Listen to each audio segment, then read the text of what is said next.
We welcome you to Brooklyn, New York for the 2026 NEC Softball Championships. And it's the winner's bracket where the hosts, the LIU Sharks, take on the Wagner Seahawks. And we welcome you inside the LIU Softball Complex. Austin Rooney alongside Jack Ridenauer. LIU had sort of an easier path to victory yesterday, but for Wagner, it was a comeback win to get here. An impressive win for Wagner, especially how that first inning went. We'll get to that in a little bit, but a great win for the Seahawks, and now have to go up against the Sharks. That's right. A win today would propel you into the championship with two opportunities to win the title. But if Wagner is going to find a way to get the win today, they may have to rely upon a big hitter yesterday, Janice Morales. Janice Morales was incredible yesterday, came up with some clutch hitting, including an important RBI down the stretch in what was eventually a comeback win for Wagner. The middle of the order was going all game yesterday for LIU, and Devin Medina with 3 hits and a couple of doubles to go along with it. She was an NEC All-Tournament pick last year, so there's something about May that Devin Medina, she finds that switch, and she certainly found it yesterday, will certainly need it today. A spot in the title game is on the line. It's Wagner at LIU, and it's coming up next.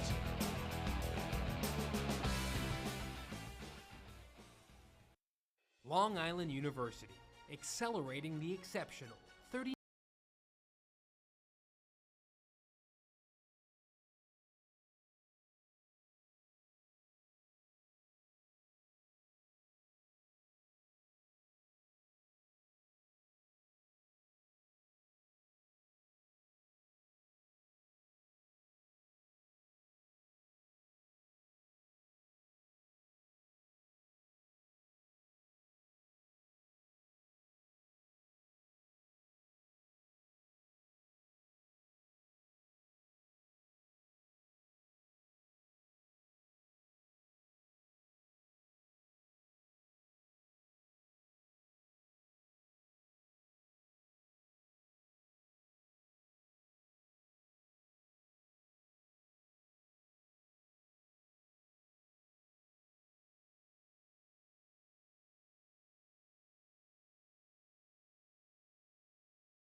to go for first pitch between the LIU Sharks and the Wagner Seahawks. That's a look at the Wagner starting lineup, the batting order.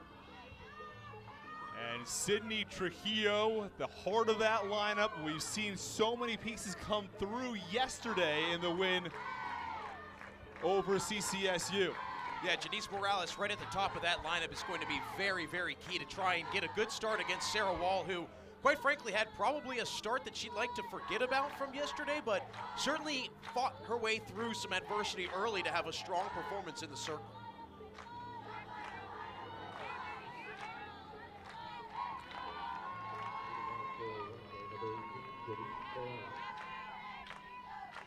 And the first pitch away for ball 1 on Janice Morales.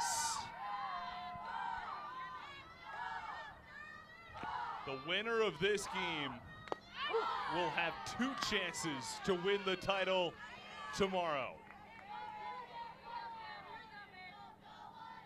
You know this is a very rare situation for Wagner. Yesterday, first NEC tournament win in almost 10 years, so you know that a lot of these players have not been in this position before.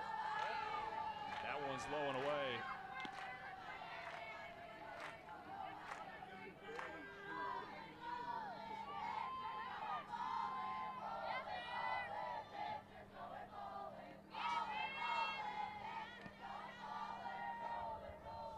Two-one on the ground to first, snagged by Rodriguez. And there's one away. That great play by Rodriguez, making sure that she stays right on that bag, close to it. Did a nice job fielding it, and a good start for Sarah Wall, getting just a few pitches in and already an out induced.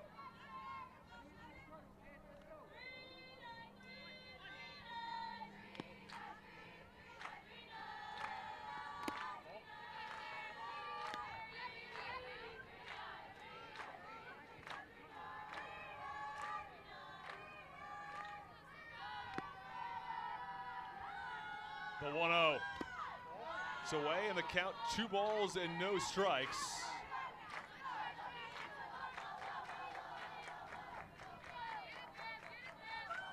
Giampolo had a tough day yesterday, 0 for 4 in this 2-hole against CCSU.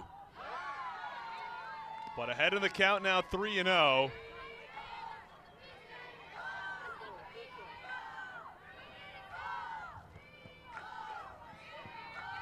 1 through 4 in the Wagner order, as that's ball 4. Everyone but Giampolo had a hit. Morales went 2 for 4. Rochelle, who steps in now, 1 for 3, and Trujillo had a pair of hits. Yeah, Rochelle was a key batter late in the ball game. She came around to score against CCSU what was go-ahead run to give Wagner that 2-1 lead. This Seahawks team certainly was tested early yesterday, so if you're LIU, you can't feel comfortable even in a 1, maybe even 2-run lead, because this Wagner team won't go down easy. 6 consecutive balls from Sarah Wall leads to a circle visit. And certainly something is not working right now with Wall and Clarkson. Whitney Shepard out to try and sort out the confusion, but I feel like yesterday, Austin, we saw something similar to this where Sarah Wall had some command issues, early circle visit, things settled down, so this could be a good moment early to try and stop whatever might be occurring. Yeah, no question about it. Got some easy outs quickly yesterday.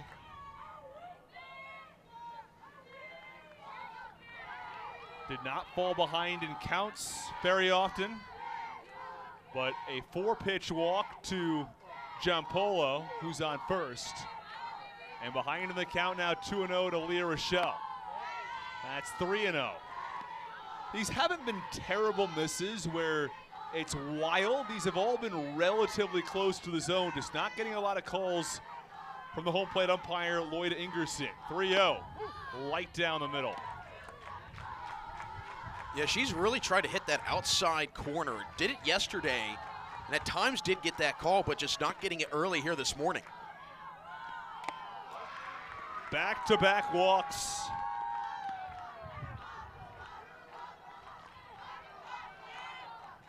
And that leads us to our umpires today. Lloyd Ingerson is behind the plate. Rich Landry at first, Mitch Scholl at second, and Mike Max at third.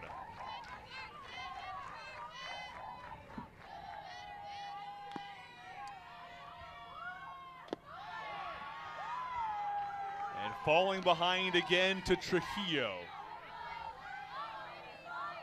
And this is the last player that you want to go down in a 2-ball, no-strike count. Picked up an RBI yesterday on 2 hits.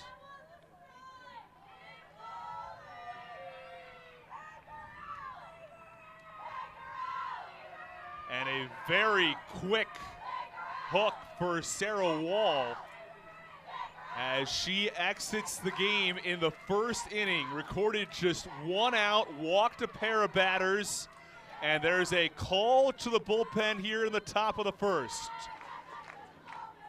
So we will step aside briefly and sort out the pitching change. When we come back, it's scoreless here at LIU.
New pitcher for the LIU Sharks is Ava Fairbanks. Yesterday went 3 innings against Lemoyne, allowing 2 runs on 4 hits. Did not walk a batter.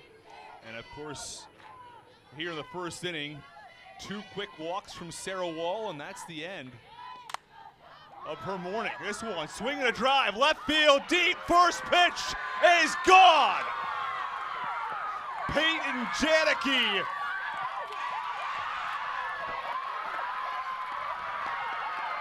It's Sydney Trujillo who goes deep, and Wagner with a 3-0 start. Trujillo wasting 0 time. And talk about a rude awakening for Ava Fairbanks. 1 pitch elevated in the zone, and Trujillo with the first home run of the NEC tournament this season. Her 3rd of the year. And man, oh man, what a start for this Wagner team. Wow.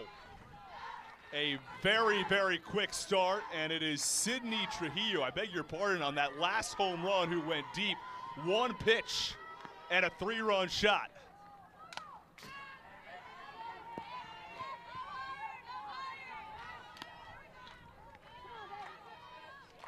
And it makes you wonder that the aspect of nerves maybe early in the morning. And there's a lot of pressure on LIU. You're hosting another season here in the tournament. Popped up to right.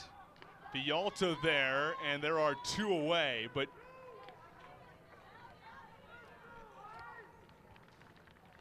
this is going to be one where it's going to be very interesting to see how Fairbanks manages to respond.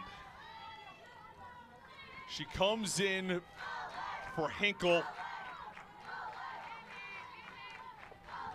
who goes, it's just 1 out, and now a hit batsman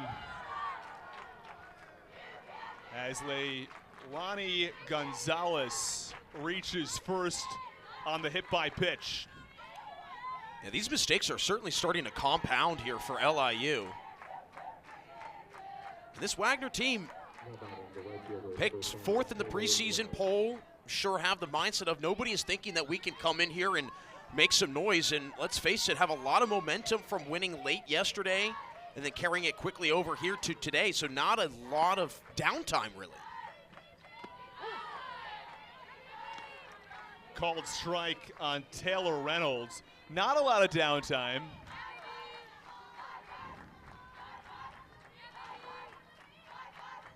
Again, a very quick hook for Sarah Wall earlier today. Ava Fairbanks comes in. This one in the air over to third. Lincoln is there to make the catch, and that ends the top of the first, but not before Sydney Trujillo goes deep. A 3-run shot, the difference here in the top of the first. Wagner on top 3-0.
Bottom of the first, 3-0 is the lead that Carson Zavala will work with.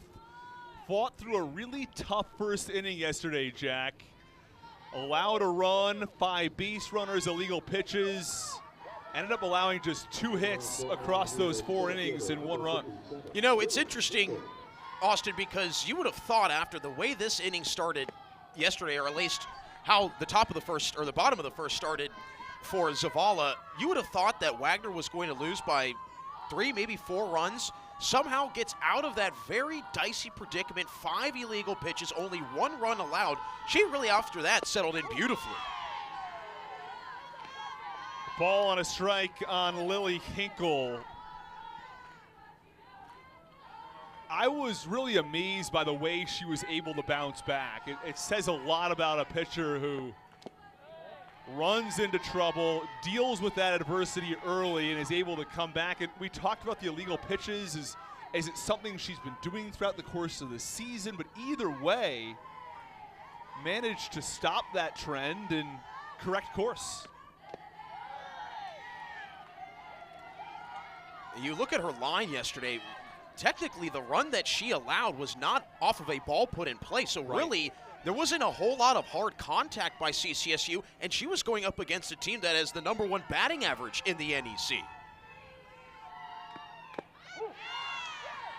7 players for CCSU, all conference in that starting lineup, 7 of the 9.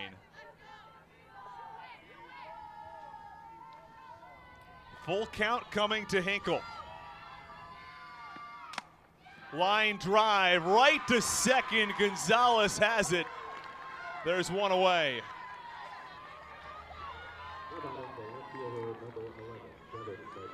This lineup led by Lily Hinkle, we saw moments ago, had a big hit streak coming into yesterday's game. 10-game hit streak, did not get a hit, and it was Devin Medina in 2 through 4 in this lineup that really thrived. 9 hits between the 2 through 4 hitters in this lineup, including 3 from Devin Medina, Rodriguez, and Lincoln, who follow with a trio as well. Not to mention 4 RBIs from that trio, so not only getting balls in play and getting on, but also driving in runs. Behind in the count to Medina. What really saved Zavala yesterday was she got 2 quick outs before things started to unravel. So she only needed 1 more because 4 straight batters reached for CCSU. Behind in the count now, 3-0 though. Yeah, that was, again, an inning that I think she's probably never had in her career. And we mentioned it, she'd probably been pitching that way the whole entire year and then has to be told to change. That could be tough for a player to adjust to on the fly. Called strike, borderline. Medina, I think, thought she'd drawn a walk.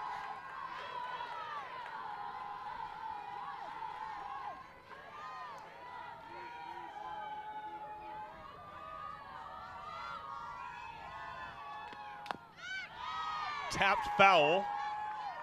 And back-to-back full counts to get things started. Yeah, LIU's seeing a lot of Zavala right now, getting a good sense of what she's going to throw on certain counts. For Rodriguez and Lincoln, the next two hitters, this is a great opportunity to see where they can maybe find some opportunities to take advantage. Line drive, left center. Medina picks up right where she left off. A one-out double for LIU. And a runner in scoring position for the Sharks after Medina's double. Yeah, Medina just seeing a ball that comes over the zone. Zavala hangs it, and beautiful swing by Medina. Finds a gap, drives it. And she was an all-NEC tournament pick last year.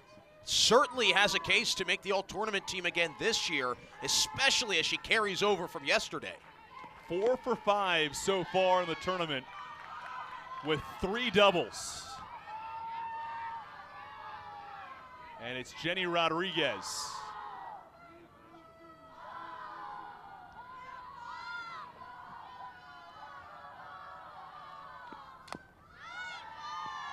Tap foul, and the heart of this order will have an opportunity to get a run back for the Sharks.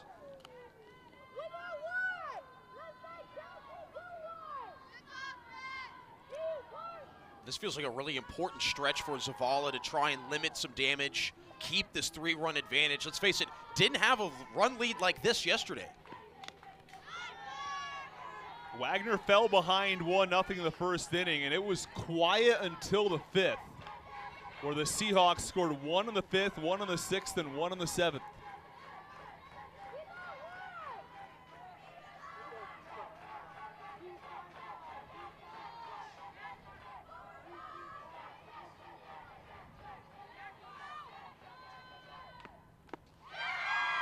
Strike 3. Zavala bounces back, and there are 2 away in the first. And got that off speed to work really nicely, and a nice job too by Buchanan to hang on to that foul tip. That is so key for a catcher to secure that, make sure that the strikeout is recorded. And especially with how LIU is so dangerous at the plate, you don't want to give the Sharks team an inch, they'll take a mile.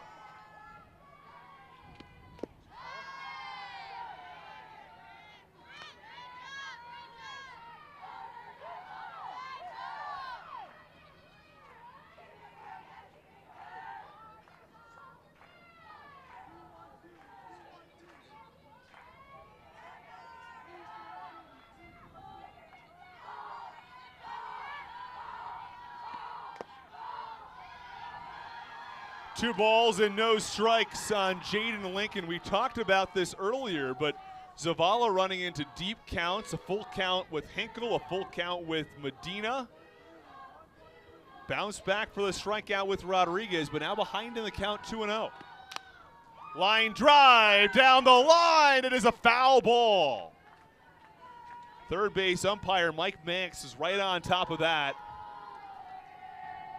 You like what Lincoln does with this pitch. Just does whatever she can with it, throws her hands out, and barely has it go foul.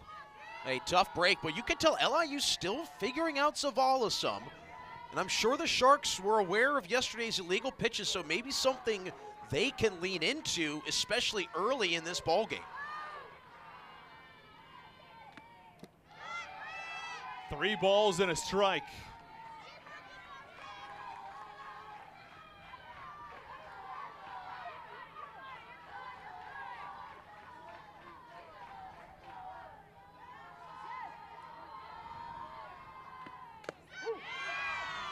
Full count. Third full count of this first inning for Zavala. This is a strikeout pitcher. Leads the NEC in the category, so she knows how to battle back in these counts. And a Lincoln draws ball 4.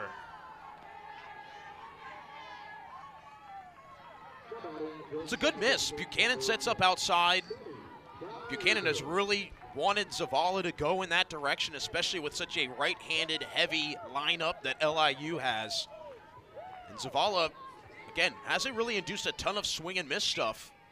So see maybe if she can try and bring that back towards the zone just a little bit, enough to bait some of LIU's hitters.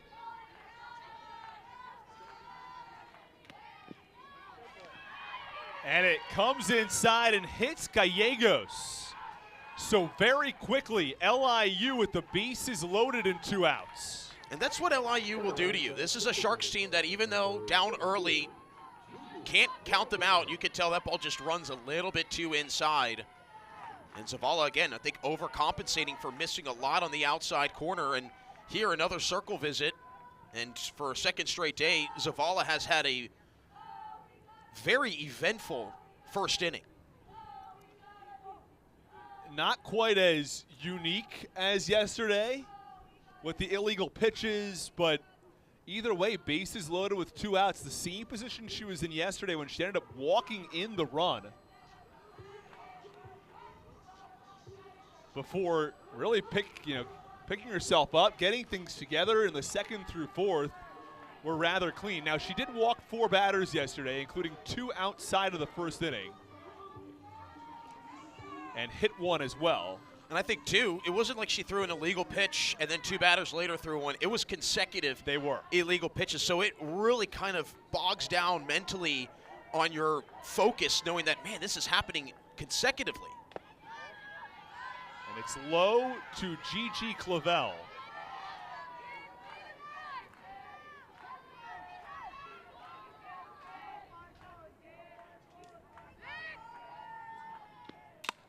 On the ground, up the middle, a base hit for Clavel. 1 run scores, a throw to the plate, not in time. A 2 RBI single. Clavel advances to 2nd on the throw, and this game is 3-2. A great strike by Clavel, just goes right back up the middle, past Zavala. And that's what you want to do. Shoot that right back up the box. LIU on the move. And in a blink of an eye, that 3-run lead evaporates. And a pitching change made for Wagner. Zavala comes out. But you look at how yesterday happened, Austin, where Zavala comes out of the game, Samantha Lotus comes in, and she was untouchable, going 9 up, 9 down. An outstanding performance yesterday from Lotus. We had a chance to talk with her after the game and gave a lot of respect to her teammates, but just as a freshman coming into this game yesterday in a tie game, it was 1-1 when she entered. You said it, 9 up, 9 down. With the win for Wagner yesterday and the save, it was an incredibly impressive performance. It made sense to go back with the pitcher of the year for the start.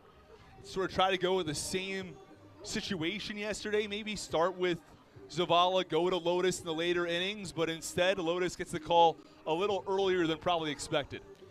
Well, let's face it, she had a little bit of a taste of playoff softball yesterday, and that does wonders as a freshman. You really learn on the fly, and I'm sure she's been doing a lot of learning on the fly this year. And at this point, she's pitched so much, she's really not a freshman anymore. Not to mention, great ERA, leads the NEC coming into the tournament in the category. So you know she's going to do her job to try and limit these runs. And the first pitch to Hannah Burnett is a called strike. 2 in scoring position. LIU could take the lead with a base hit.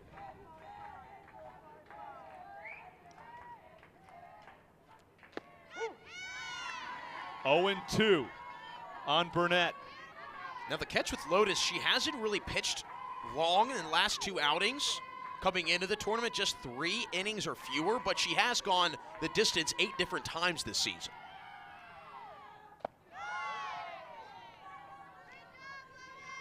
And even yesterday is sort of a prime example of this, where she comes in for 3 innings at the end of a game, sort of coming in to preserve a tie, or yesterday's case, pick up the win and a save as well. Swing and a miss. Strike 3. Lotus gets out of trouble, but LIU scores 2 on a 2 RBI single from Clavel. It's a 1-run game here in Brooklyn.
CAA. 1-run lead for Wagner, and that's a look at the LIU defense. Very similar, same defense actually saw yesterday. There's been a change at starting pitcher. Now Ava Fairbanks in for Sarah Wall, but Kaylee Clarkson doing the catching. Yeah, Clarkson, a really good one. NEC Gold Glove Award winner. And LIU's actually had a stretch of Gold Glove Award winners. You go back a few years ago, Madi Narvaez winning it in the middle infield as a shortstop. So LIU always very, very important to stress the fundamentals of the defense, and I think it's really led to a lot of the success the Sharks have had in recent memory. Yeah, terrific defense behind Fairbanks. Behind in the count, I beg your pardon, 1-1 count on Britton Buchanan. And the count 1-2.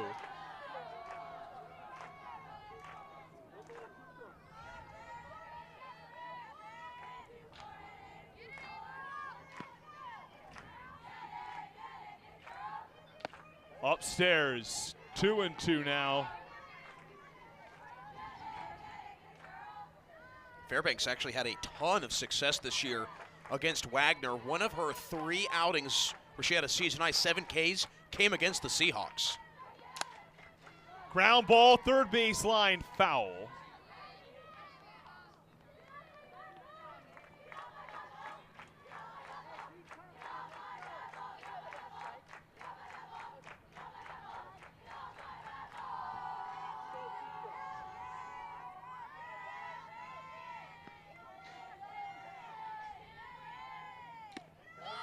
Ball 3, full count. You could tell Clarkson really tried framing that. She did a nice job, too. Again, mentioned yesterday how those outer edge strikes, the shadow strike zone, so key for a catcher to try and take advantage of. Fly ball, left, right center, rather deep. Lincoln, or Villalta, I should say, is there to make the catch. And there is one away. Gave it a good ride, but a really nice swing into it. Just an awfully deep gap over in right center field. A couple Wagner fans actually stood up, put their hands up, saying, oh, that's going to go. But Mother Nature, the elements not on the side of that swing by Britton Buchanan.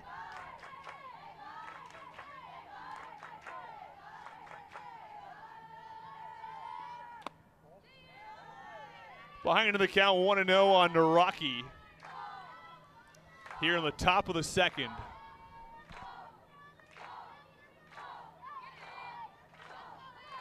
A 3-run home run by Sydney Trujillo. Put Wagner in front back in the top of the first. LIU responded in the bottom of the first with a 2 RBI single from Gigi Clavel.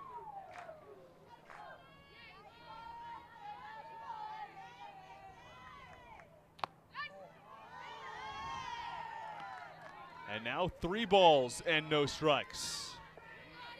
It's interesting that both pitching staffs for both teams have really tried to go for that outside edge, and quite frankly, it's been consistently called a ball for most of this first inning and change. And that's ball 4. Naraki walks. That's big to have your 9-hole get aboard with 1 out, top of the order, and we've already seen the damage that the first 4 batters can do.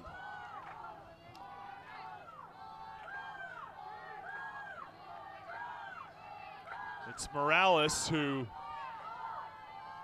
had a hard hit ground ball down the first base line. That could have been extra bases. It really could have been far worse than it was. The grand slam there in the first inning with still no one out. Instead, a ground out to first, a pair of walks, and then that's when the change was made to Ava Fairbanks. But first pitch to Trujillo, launched to left. That was actually the first home run of the tournament. It was. A lot more small ball, a lot of extra base hits yesterday, but nothing out of the park. 2-1 to Janice Morales.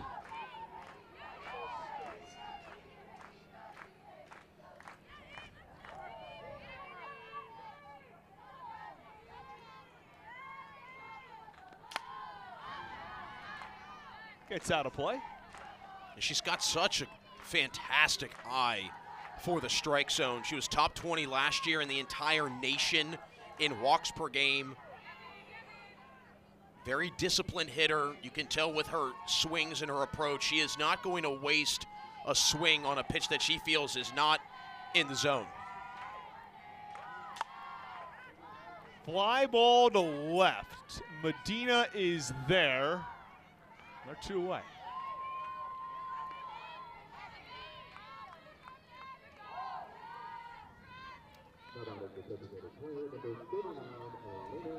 It's a really good opportunity for Fairbanks to recover after that first inning. Sure, she's allowed a walk here, but if she can get out of this one without a run, it really starts to turn the page on that first inning. Gives her an opportunity to find her groove. Well, that home run she gives, the first pitch that she throws, and I think in a way that might have been the best thing for her to have happen, mainly because now you can fully relax. It's kind of like in basketball, you missed your first 2 or 3 shots. Okay, I've gotten my first 2 or 3 misses out of me. Ava Fairbanks got her first 2 or 3 misses out of herself, so now she can kind of, not coast, but be a little bit more relaxed.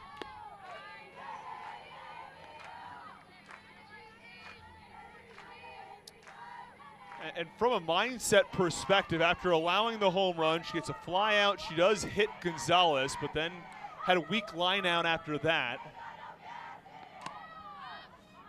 Pop up, shallow left, long run. No one's going to get there. Naraki to third, and there's a collision. Both players down on the field. And they're going to call time to check on the 2 players who collided down that line.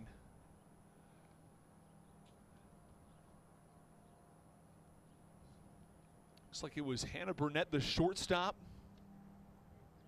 It may have been Jaden Lincoln over at third base. Let's take one more look. So Burnett went diving for it and Lincoln tripped over her.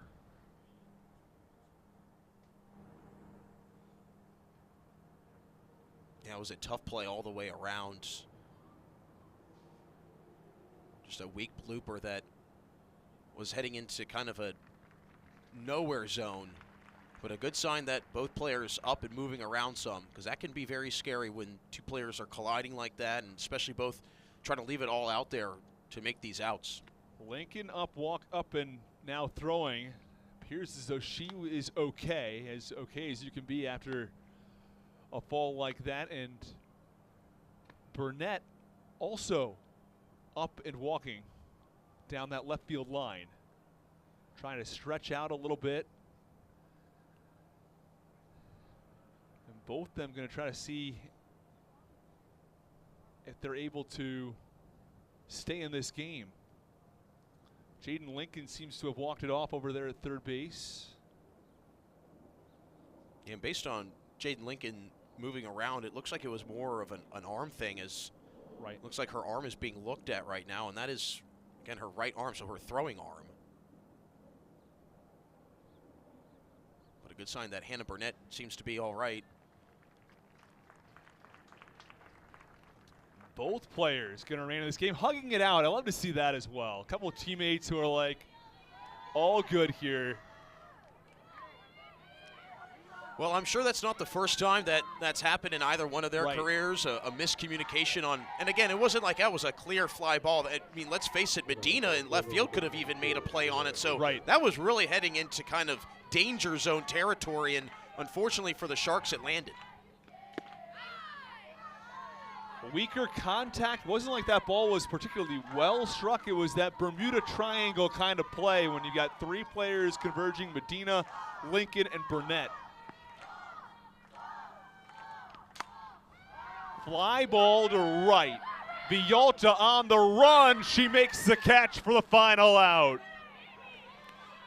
Ava Fairbanks works out of trouble. Two runners left in scoring position. The Seahawks still on top by one as we go to the bottom of the second.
Seahawks on top by one.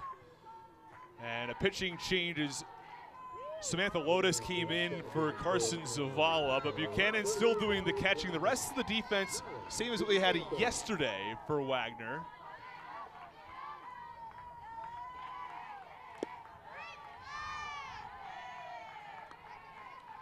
And we talked about the fielding by Wagner yesterday, one of the best fielding teams in the NEC, and it was on display yesterday. A couple huge plays made in the field. A ball and a strike on Naya Villalta.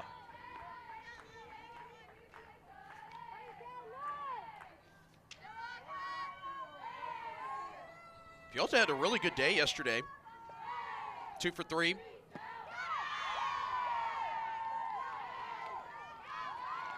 Also had a run scored and an RBI. That's the thing with this LIU team. Go down early, but can hit you in a variety of spots in this lineup 1 through 9. A lot of consistency. It's a very deep lineup. Popped up foul and out of play. Count still 1-2.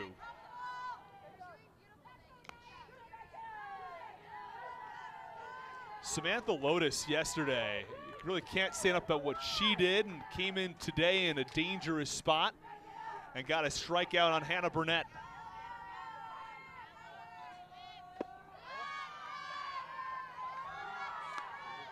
She's been really impressive. Question, though, is that yesterday, Lotus comes in much later than she did today. How long can she go today?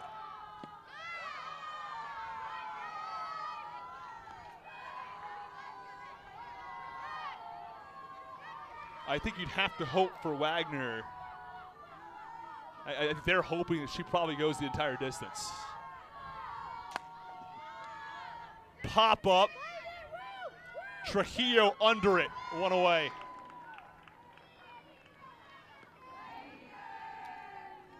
Great communication by Buchanan, letting her third baseman know, hey, you've got room, got plenty of room. A little bit of a late swing right underneath that swing by Vialta, and then Trujillo doing a really nice job. Again, there's not a ton of wiggle room in foul territory, either left nor right side, so it's important that catchers for both teams communicate. And speaking of a long pitch, how long can she go? She has thrown up to 118 pitches, Lotus has in a game this season. I think a lot of it comes down to whether Wagner is winning in this game or not. There may be hope or a need for her to pitch later today. And the loser of this game will play in the third game of this day. So it's a triple header of games here at the LIU softball complex. Winners bracket game for a spot in the championship. This one popped up. Trujillo over again.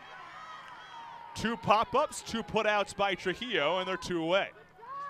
And both of those hit in a foul territory, so really not great contact. And that's back-to-back batters that LIU is getting underneath some of these pitches. They're kind of cutting into it and not driving through that ball, and unfortunately for LIU, just cannot figure out Samantha Lotus. Really, nobody in this tournament has been able to figure her out. Faced 12 batters so far in the tournament, retired all 12. 9 yesterday against Central Connecticut and 3 today against LIU. 2-0 on Lily Hinkle.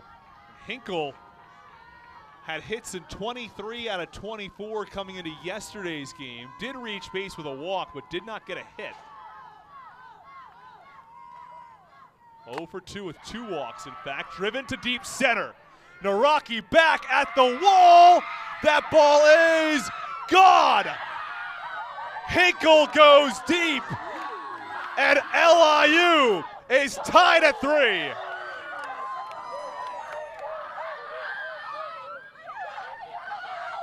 Well, Austin, I was getting ready to say, it feels like Hinkle is certainly due as the NEC Player of the Year, and man, oh man, did she put some power into this swing.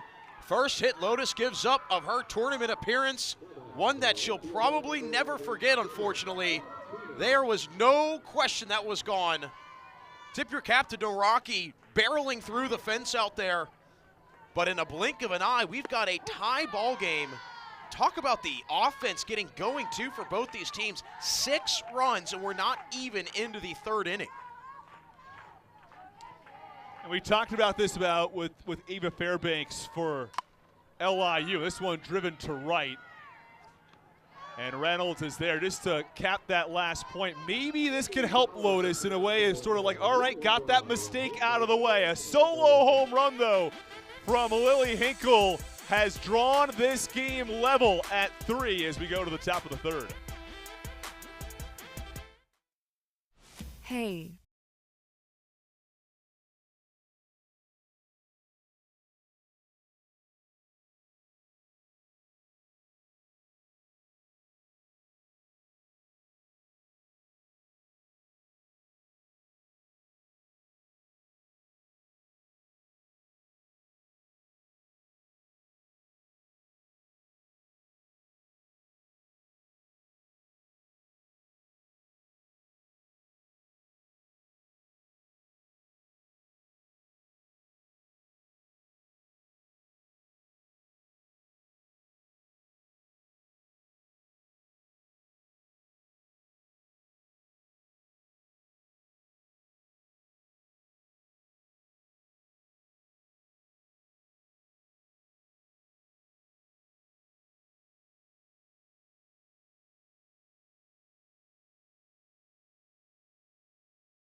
Hey fans, you can follow the NEC on all your favorite social media sites, get exclusive NEC content, and interact on X, Instagram, TikTok, Facebook, and YouTube by heading over to @NEC Sports.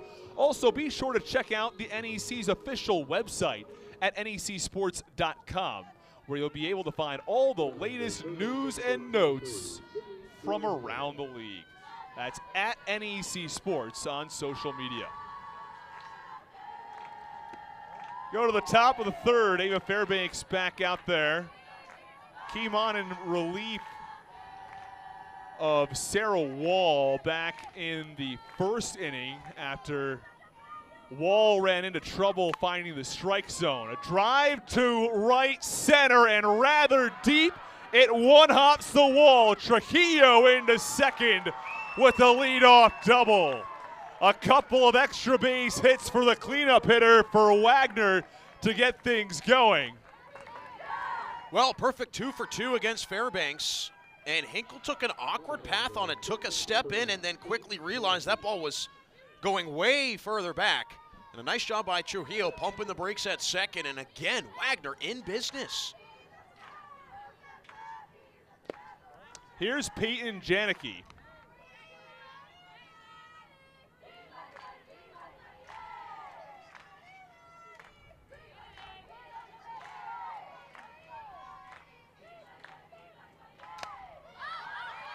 Popped it up. Clarkson makes the catch.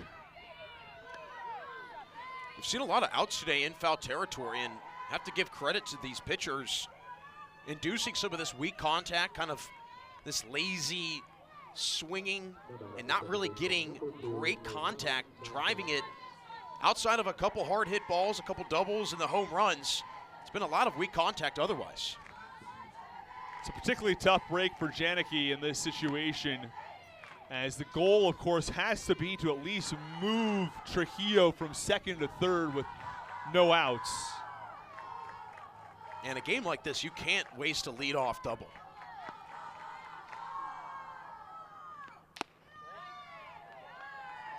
Janicki's have been so good in conference play. Hits over 400.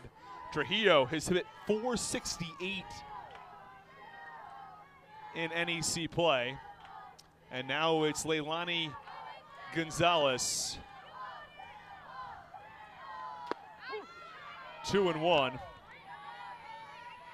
Yeah, Fairbanks really hammering that outside part of the plate, and obviously don't have the statistic, but I'm sure it's maybe been called a strike 15% of the time. Right. Fairbanks behind in the count, 3-1.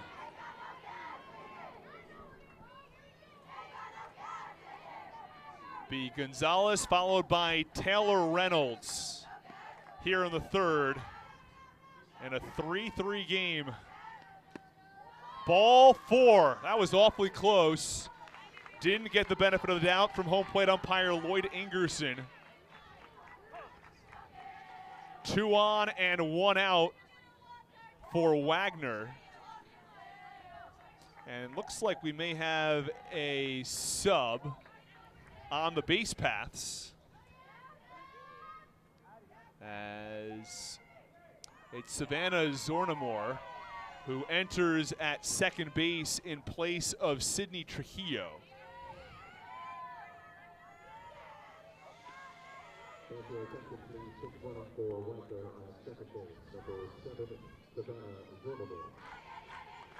And it's Addie Day who's going to come to the plate as well. So Addie Day in place of Taylor Reynolds.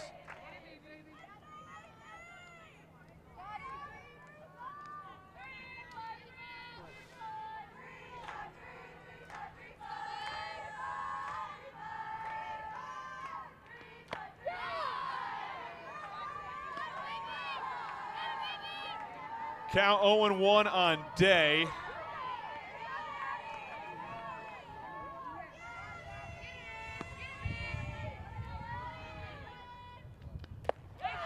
Oh, and 2. Fairbanks elevates. Yeah, she's coming inside too, so going a little bit opposite from going low and away, now high and tight. Back to back, it's worked.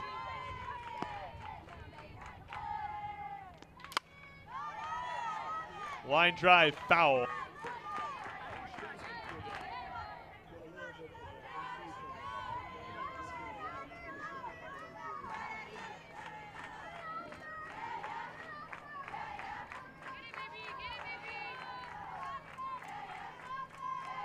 Oh, 2, low and away. It's a good waste pitch, though, from Fairbanks. Try to induce a swing, go outside of the zone. You've got a couple pitches to work with. Second out, so important right now with a runner in scoring position. Fly ball, shallow right. Villalta there, makes the catch, tagging and going to third. Throw is not in time. Gets away briefly from Lincoln, but collected. Yeah, really good base running all the way around by Wagner. Trujillo reading that, or check that, Zornamore running in place of Trujillo. Reads it nicely, and I don't think Villalta realized that the runner was going from second because the throw looked like she was not going to give a good competitive throw to third.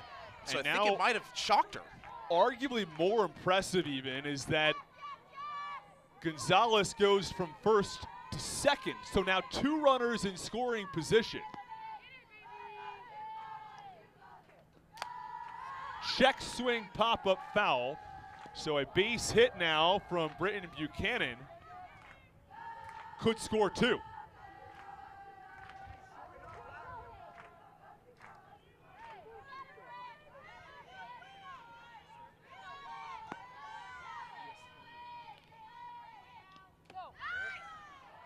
One and 2 now on Buchanan.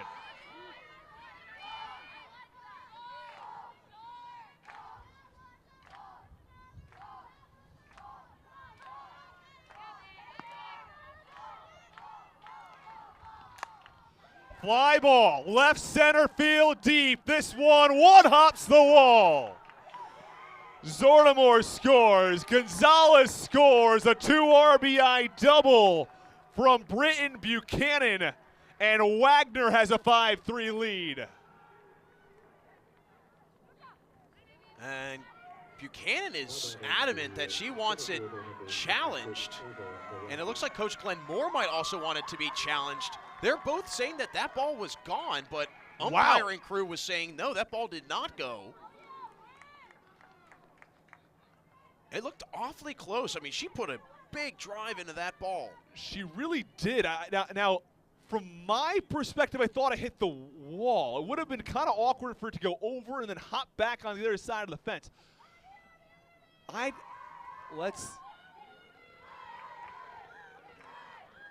It's tough to tell.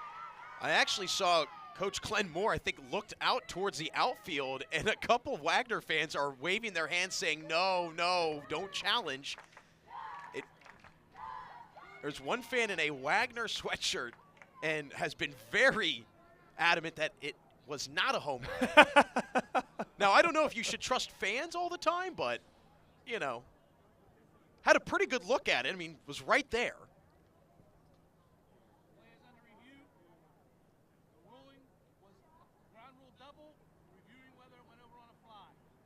So the ruling, in fact, is not that it was an in-play double, but it was a ground rule double. So it's either a home run or a ground rule double. Either way, I guess we will see. Either a 5-3 lead for Wagner or a 6-3 lead. Yeah, and looking at that, it is pretty hard to tell. And you know that Lily Hinkle is probably not going to say that ball was going to go out in center field. And the so fans, Medina, you know, was out there. She looked up for a moment. Do the umpires have our camera views?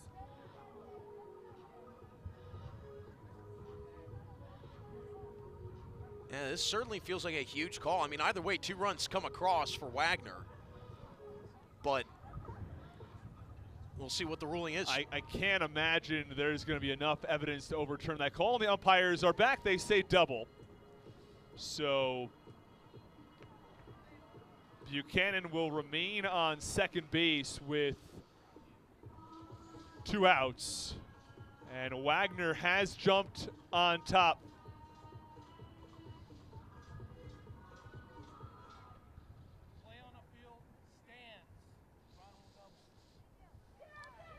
So it stands. 1 remaining challenge. And look, if you've got 2, we watched both games yesterday. We did not see a single challenge. And you know what? It was so tough to tell. You might as well see if it works in your favor. Right. It was a very, very close ball to be going over the fence. Unfortunately for Wagner, it doesn't go over, but I think either way, they'll gladly take 2 runs. Fouled that one off of Lloyd Ingerson's mask. He seems completely unfazed. It's good to see. And great work by Kaylee Clarkson, giving Lloyd Ingerson a moment to gather himself. I'm sure that's not a pleasant sign when you see a ball coming up on you. No flinch, nothing. I guess it helps you didn't flinch. Otherwise, you could turn your head, not covered by the mask. So the mask really doing its job there for Ingerson, the home plate umpire.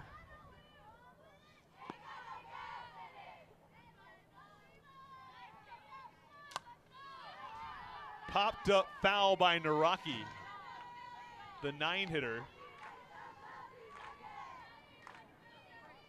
3 runs for Wagner in the first, a 3-run shot from Trujillo.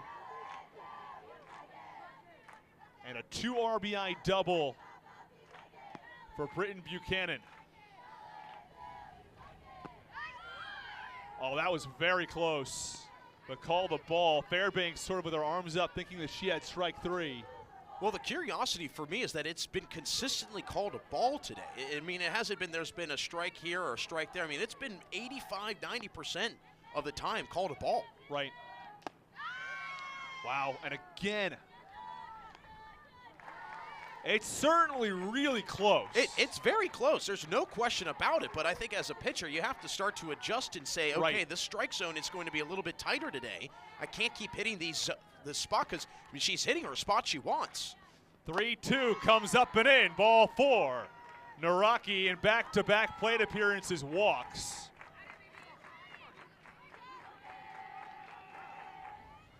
Brings up the top of the lineup. It's Janice Morales.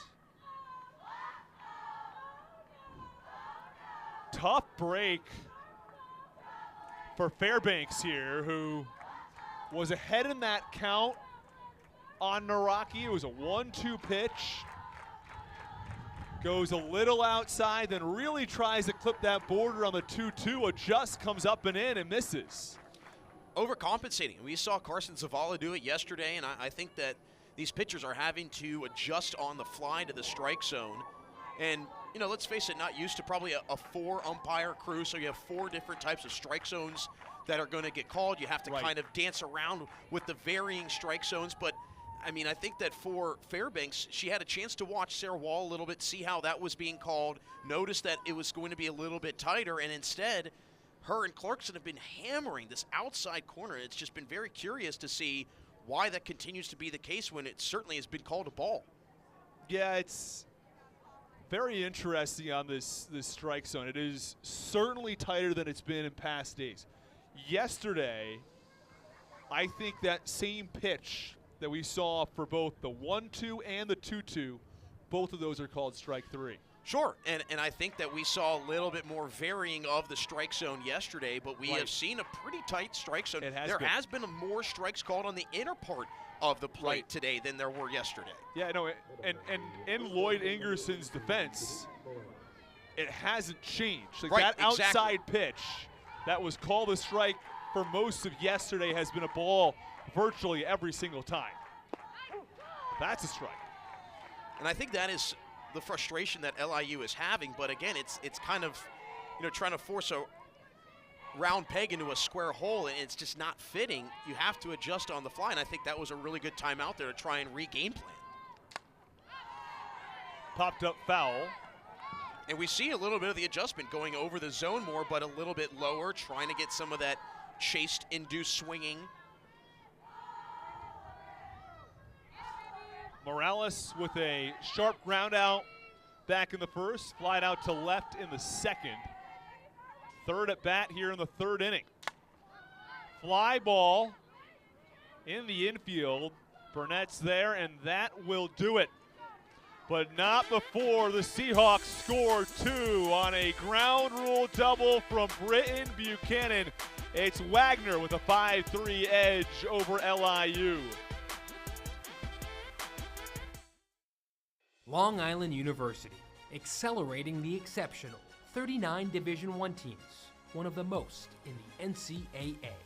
Over 150 majors, from the sciences, business, and the arts to the future of technology. Ranked in the top 7% nationwide for research. Over 16,000 students, with campuses in Brooklyn, Long Island, and around the world. This is LIU.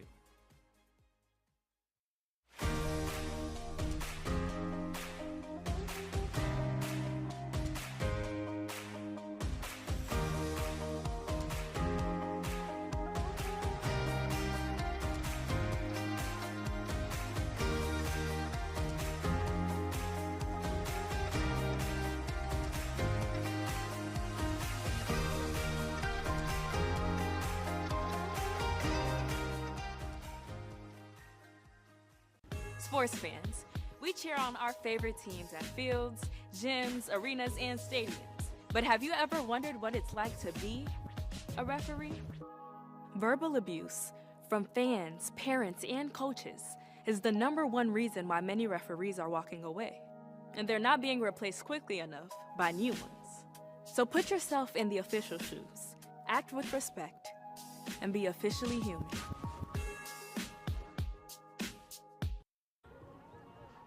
So look at Central Connecticut out in right field. A moment, more on them in just one moment. But first, fans, on information on how you can get a discount at your next stay at any Choice Hotel property nationwide, simply visit the NEC's website at necsports.com and click on the Corporate Partners tab.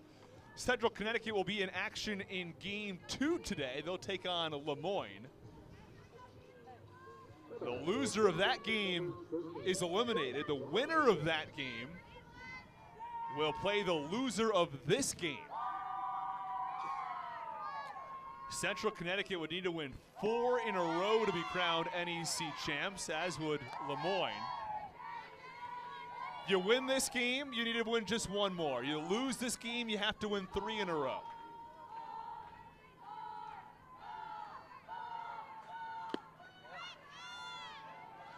The winner of this game in the complete driver's seat for this tournament. You've got 2 opportunities to win the title tomorrow. Becomes so important. Winning yesterday in that first game, instrumental, and carrying that into today is huge. 3 balls and no strikes on Jenny Rodriguez, who leads things off here in the bottom of the third.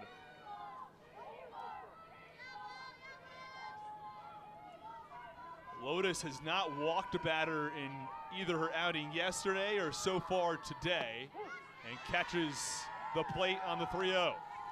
Yeah, really the only blemish is the home run by Hinkle back in the second inning. Other than that, she has been flawless going really back has. to yesterday.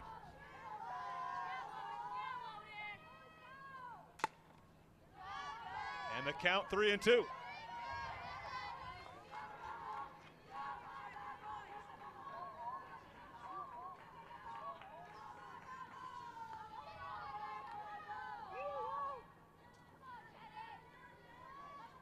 For Wagner, 5 runs on 4 hits. LIU, 3 runs on 3 hits so far.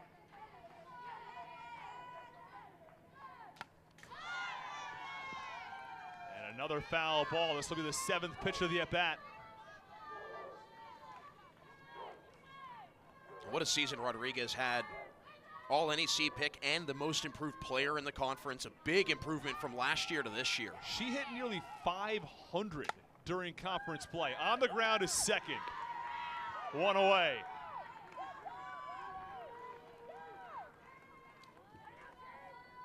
That's been a big key for Wagner, is getting that first out, third straight inning, getting the leadoff batter retired. And we talked about it yesterday. I mean, you talk about it so much in softball because you can really fall down behind early if you get that leadoff batter on, and conversely, you can really kind of take advantage of the opposing team if you can get that first out, and you feel a lot better that if you get somebody on with one out as opposed to getting somebody on with no outs. Called strike. Here's Jaden Lincoln. She walked and came around to score on the 2 RBI single from Gigi Clavel.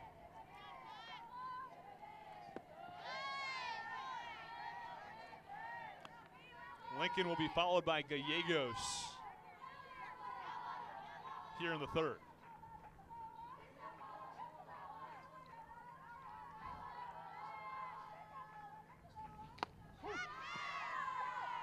One and two, and that's probably about as far outside on that corner as you're going to get.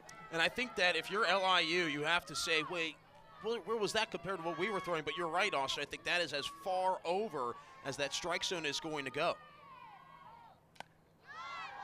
Popped foul. And Lotus is using the strike zone really well. She's moving her pitches around. She's hitting different spots. She's mixing it up nicely, goes outside, then comes back inside high and tight. So she's really got Lincoln guessing here at the plate.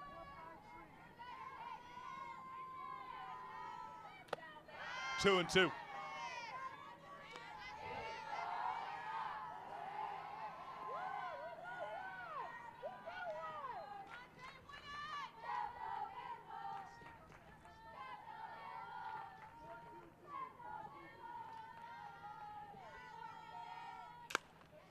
Up the middle for a base hit.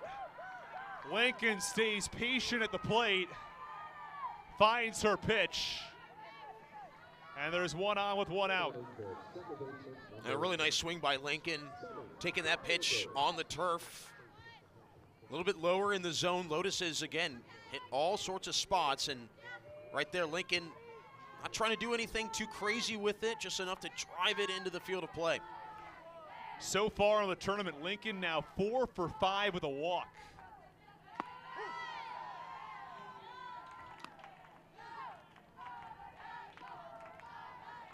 Here is Gallegos, who was hit by a pitch back in the first inning, which was the end of the road for Carson Zavala.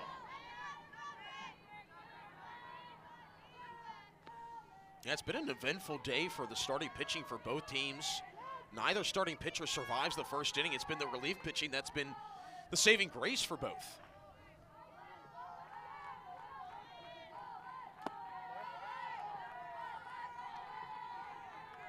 Give you an idea on the final line for each of these pitchers. Zavala went 2/3 of an inning, allowed 2 runs, walked 1, and struck out 1.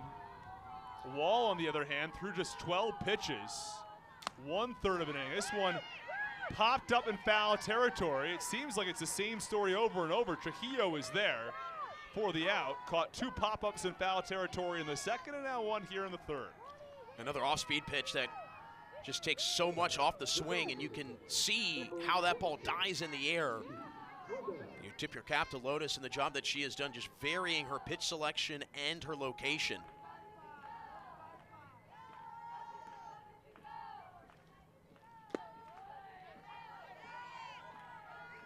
It's also something to be said about Lotus that she really trusts her defense behind her. Some of these pitches coming right over the heart of the zone because she knows she's got a top-tier defense backing her up.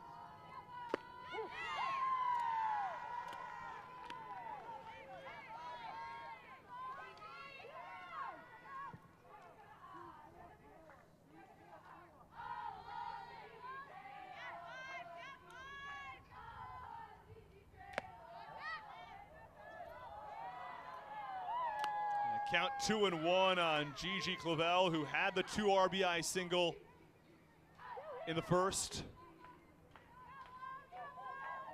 Hinkle then homered in the second. That's how LIU has scored their 3 runs. Count now 3-1 though on Clavel.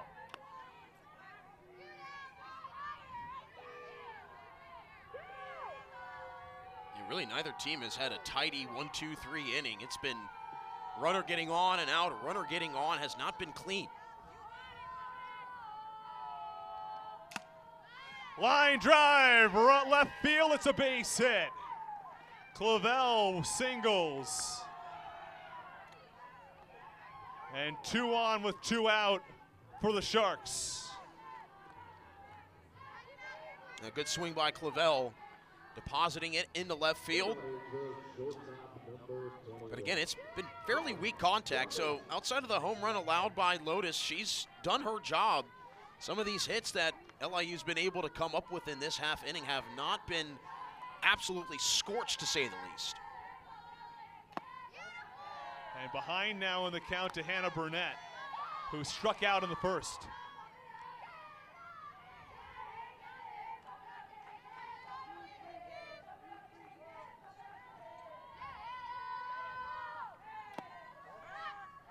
Two and 0.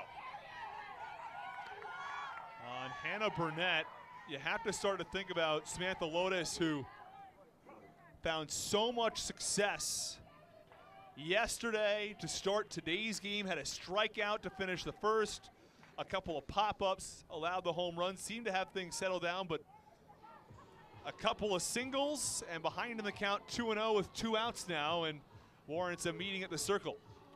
Well, every time Glenn Moore's come out, there has been something that has resonated well with Lotus.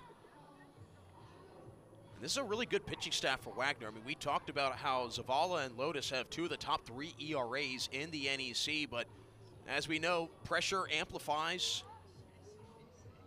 But head coach Glenn Moore, he's done a lot of winning in his career.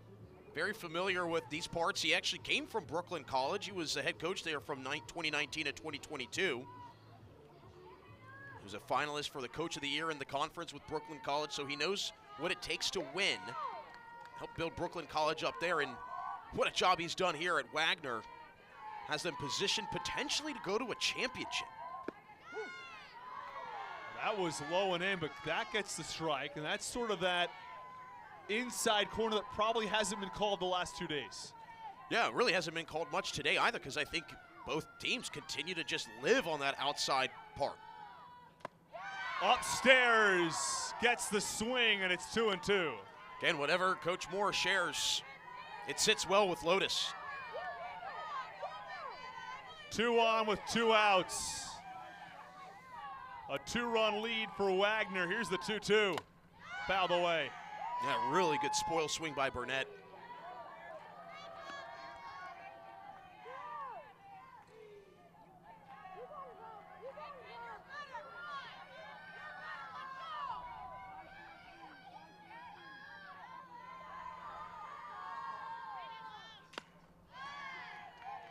Remains 2-2.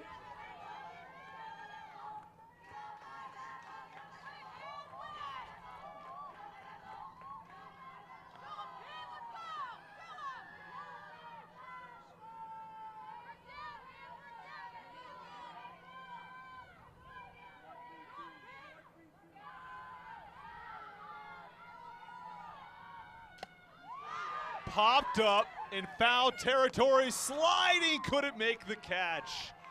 Buchanan went a full-out sprawl there to try to reel that one in. That's a tough play to make, especially with Morales kind of bearing down from first. You also have the on-deck hitting circle for LIU that you have to run into. So you have a couple objects that you have to dance around, and for Buchanan, that ball just didn't have enough elevation underneath it for her to get underneath it. Fly ball, left field, rather deep. Rochelle is there and makes the catch for the final out. LIU threatens, but they strand 2. We go to the top of the 4th here at LIU.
As part of its commitment to good sportsmanship, the NEC has maintained its partnership with Officially Human, an organization that emphasizes treating all officials with respect.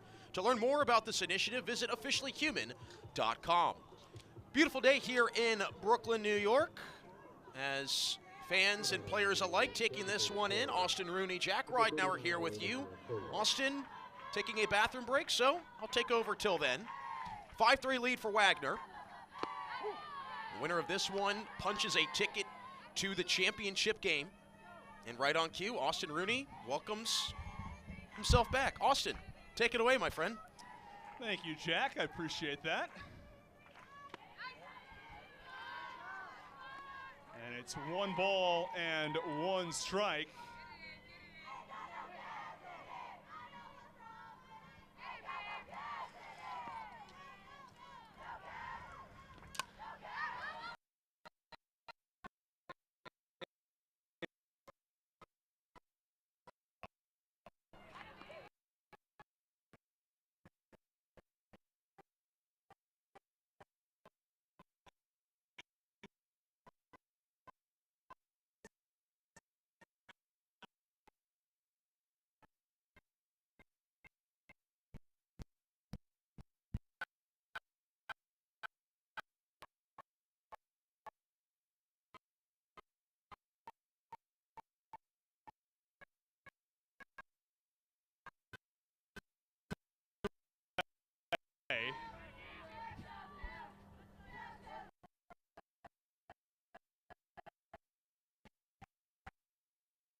From Britton Buchanan back.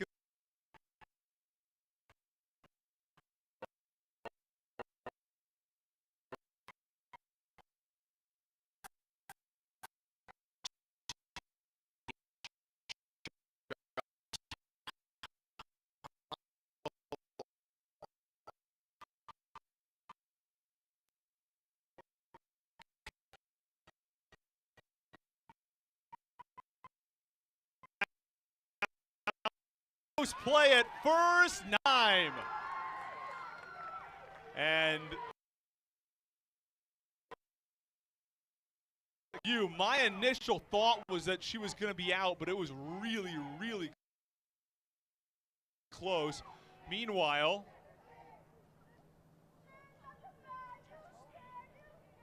seems as though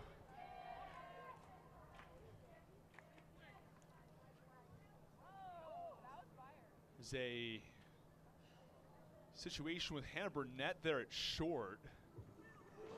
And they're going to review, but Hannah's also, Burnett is stretching there at shortstop. They're going to review this play.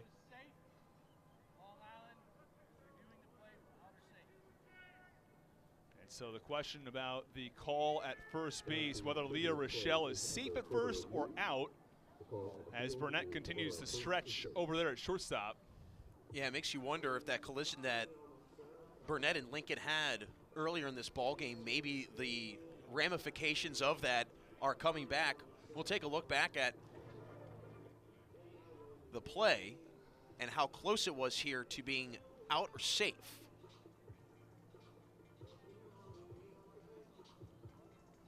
That's a bang, bang play. You may literally have to be a frame by frame. What's we got? And this is a great view. There's the ball, enters the frame. When is her foot on the base? Oh, and it really depends. I mean, that's nearly a tie. It really is. And the other question I have is Rodriguez's foot fully planted on that first base bag? Does it ever come off at any point? That's a great point. That's really close.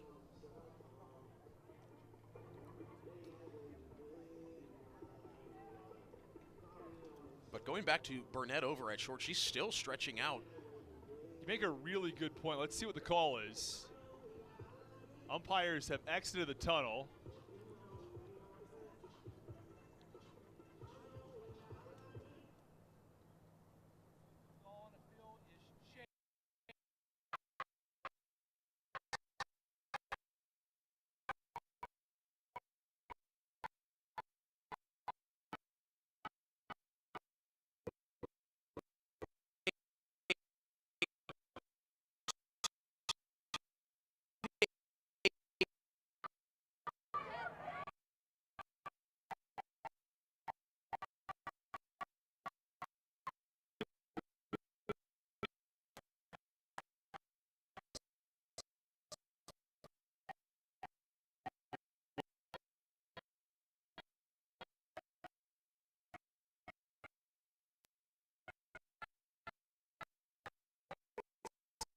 Coming off of Ava.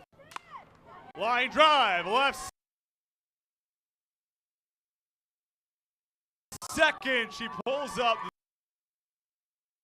there.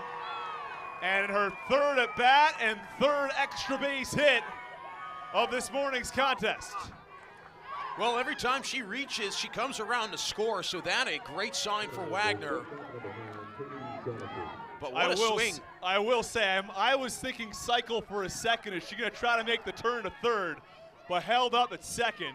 Well, really, it was because a good recovery by Hinkle. She doesn't take a great run to the ball, but she recovers nicely, fires it back in to prevent Trujillo taking that extra 60 feet. And it is Peyton Janicki.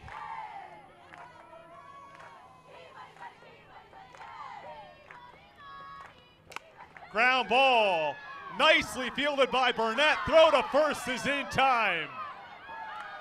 A run-saving play by Hannah Burnett to keep this one at a 5-3 game as we go to the bottom of the fourth.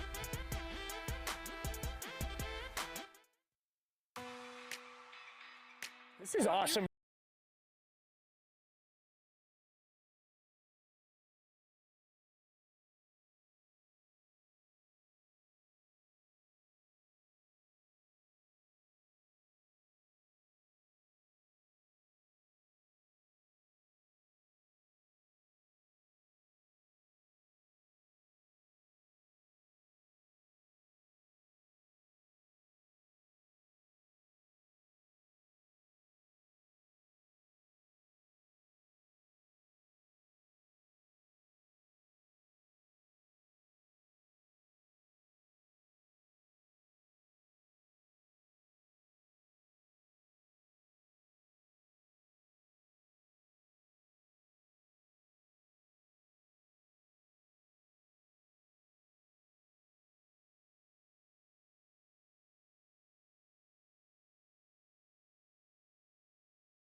Bottom four, a 2-run lead for the Seahawks.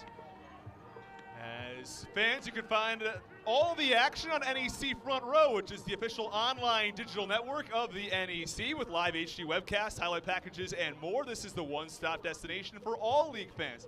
Also, the NEC On The Run streaming app is available for Apple TV, Roku, Amazon Fire, and Android TV, as well as iOS and Android mobile devices. Best of all, NEC Front Row content is always free. Enjoy the best seat in the house at necfrontrow.com.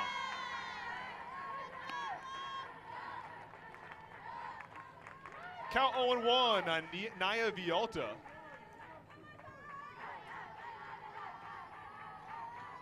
Oh for 1 today.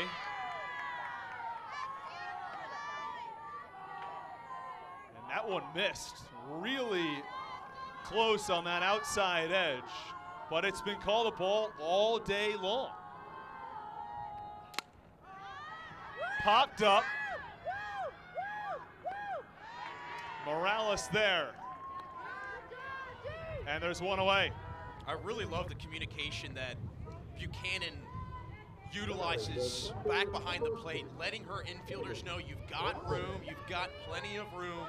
And that's such a key characteristic as a catcher. You're really the captain of the field. You see everything. You are the eyes for your entire infield and outfield for that matter.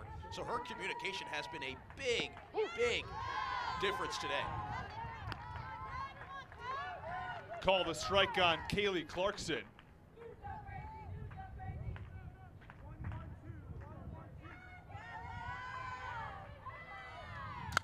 Fly ball, belted to left. It's fair and is gone. It is a home run. A solo shot from Kaylee Clarkson, and it's a one-run game.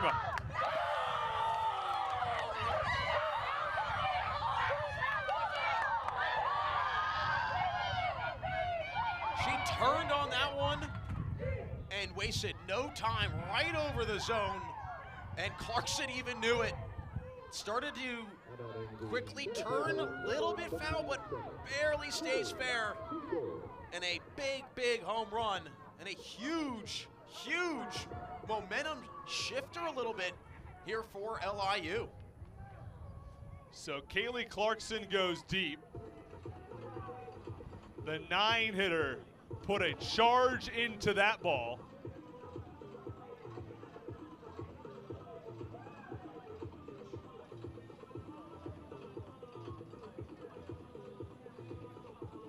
Second home run that Lotus has given in her appearance. It's the 5th home run of the season from Kaylee Clarkson. That's actually just including conference play. Clarkson has 7 home runs now, including all play overall. And it brings up the top of the order with Lily Hinkle, who went deep back in the second.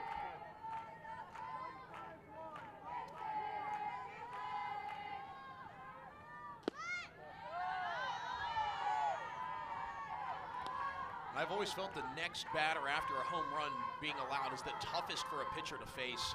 You really have to dial in, and especially when this batter is a home run hitter herself at Hinkle, who homered back in the second inning on Lotus. Line drive, left center. That's extra bases for Hinkle, who pulls up at second for a 1-out double. Back-to-back extra base hits for the Sharks, and the tying run is in scoring position.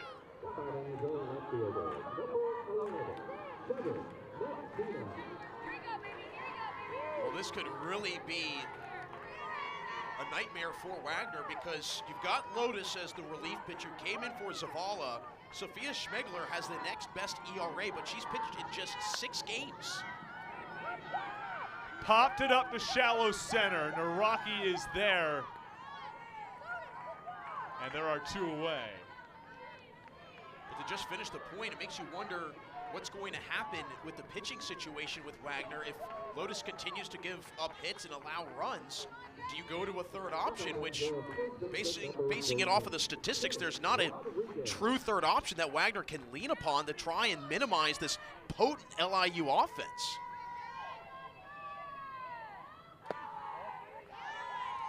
That one misses. Count 1-0.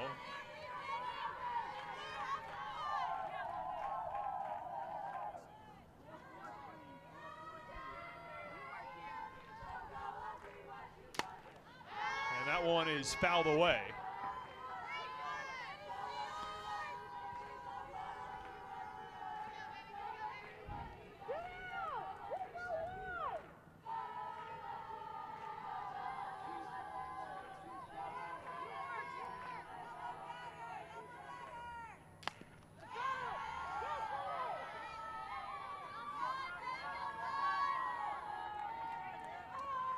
Count 1-2 on Jenny Rodriguez, who went 3 for 4 yesterday, but so far a strikeout and a ground out.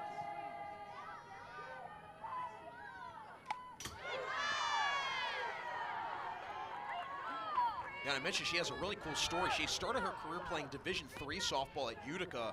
Her lone year at Utica, she wins the Conference Rookie of the Year. She's a Conference All-First-Team selection and All-Tournament pick. And then she's also an All-American and an All-Region selection, all as a freshman. Fouls that one off. In conference, she was also voted the most improved player this year in the NEC. Not to say she had a bad year last year. She hit over 300 in conference play a season ago.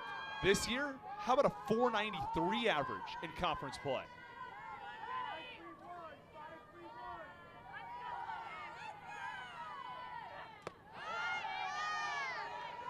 You zoom out even further, her overall average jumped almost 100 points from last year to this year. She hit 245 a season ago overall. This season, finished the regular season hitting 329.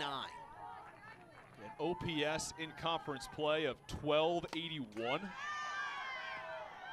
Almost 600 on base. Like, these numbers are those so-called video game numbers, if you will. And a team high 33 RBIs. It's actually 7 more RBIs than second place.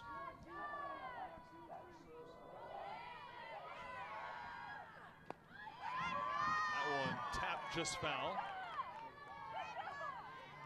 Believe it or not, she was second team all conference. With those sort of numbers, I would have thought she'd be maybe first team, but voted second team.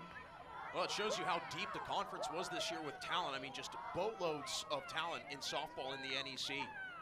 Sophia Zielinski from St. Francis was the utility player of the year. This is a St. Francis team that found a lot of success in last year's tournament. Really, it was a program that was the gold standard the last 8 years or so. Right. Normally, this tournament in the last couple of years has been held at Loretto because St. Francis has been the regular season champs.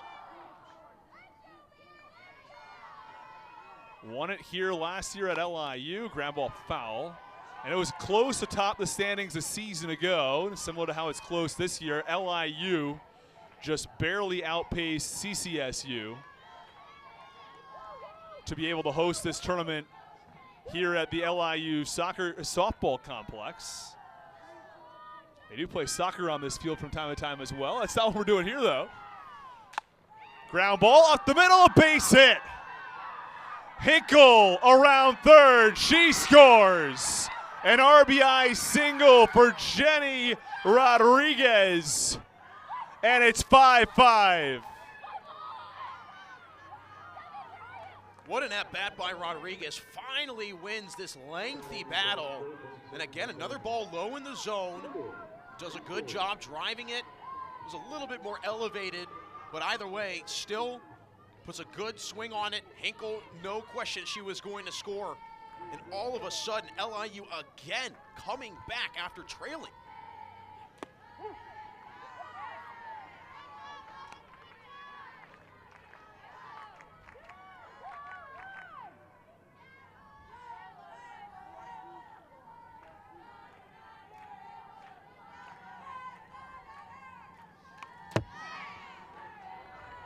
Count 0-2 quickly on Jaden Lincoln, who is 4 for 5 in this tournament with a double. So here in the bottom of the fourth, a home run from Clarkson, followed by a double from Hinkle, and Rodriguez just drove her in with an RBI single. I think this LIU team is starting to see some cracks in Wagner. I think Lotus, again, maybe some of that freshman nerve starting to bubble up some, especially with how much LIU is starting to get to her. 1-2, and again, that's a pitch that probably's called yesterday. Does not get that call today. And it is 2 balls and 2 strikes with 2 outs. Runner on first. In a tie game. Line drive right to second. Leilani Gonzalez is there to make the catch for the final out, but not before a solo shot from Kaylee Clarkson. And an RBI single from Jenny Rodriguez knots things up at 5 apiece.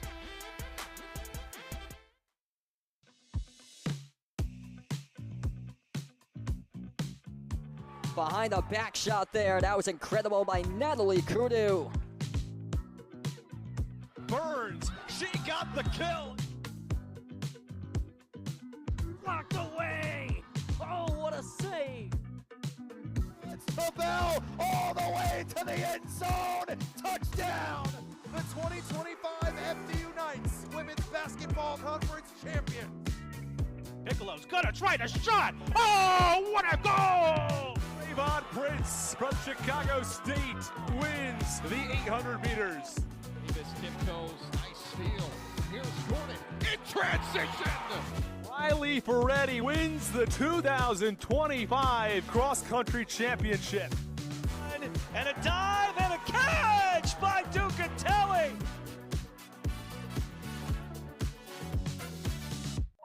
Sports fans, we pack stadiums, arenas, and local gyms every day. And every sports fan is uniquely human. Seeing each play with your own eyes, triggering your own emotions. And as humans, we won't agree on every call, but we can act with empathy and consideration. So put yourself in the official shoes. Be more than a fan. Be officially human.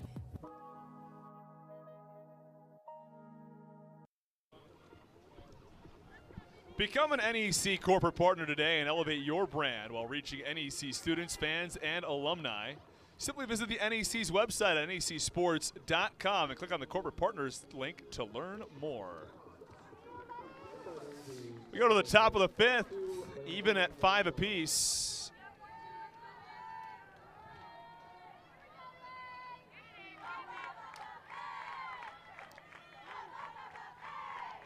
As Leilani Gonzalez, who made the catch at second base to end the bottom of the fourth, and now comes to the plate in the top of the fifth. Reached twice on a hit by pitch and a walk. This time skies it to shallow center. Gallegos is there. And one away. That's got to be a welcome sign for an LIU pitcher, a short at-bat. I feel neither team has really had a lengthy at-bat, or a short at-bat. You go back to that bottom fourth inning with Rodriguez hitting that tying RBI. That was an 11-pitch at-bat that she finally wins.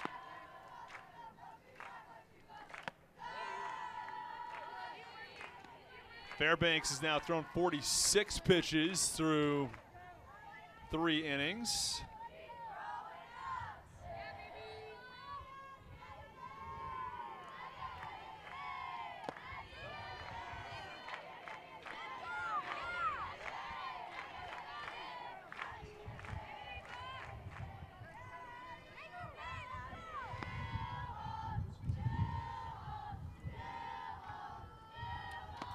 Count now 3 balls and no strikes on Addie Day.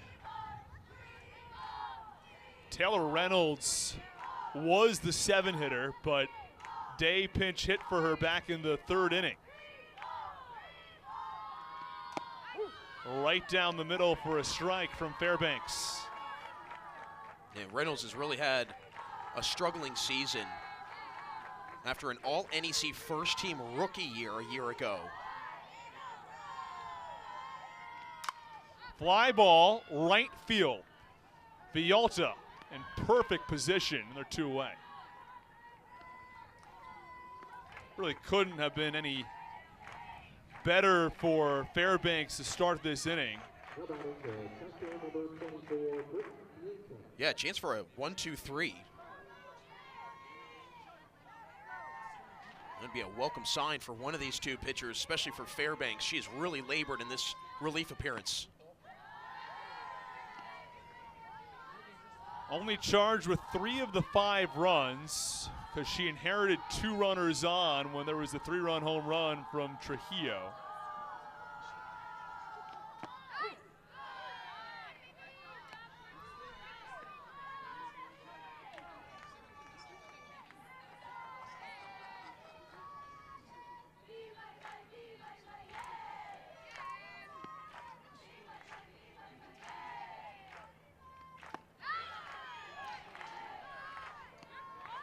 2-1 on Britton Buchanan, who had a 2 RBI double in the third. That gave Wagner a 5-3 lead. Popped this one up. Foul territory. And Clarkson runs out of room. Everything's been elevated this inning off the Wagner bats. And I think for Fairbanks, she's really got to get some of these pitches lower into the zone, get some more stuff on the ground. Certainly trusts her defense behind her, but last thing you want is one of those balls to get too elevated. Line drive to left. Medina perfectly positioned for it and makes the catch for the final out. A very clean 1-2-3 inning from Ava Fairbanks. We're done with 4.5, going to the bottom of the 5th when we come back.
Level at 5 here in the bottom of the 5th. Lotus remains in the game for Wagner. She's allowed 3 runs across 3 1/3. She had a terrific performance yesterday.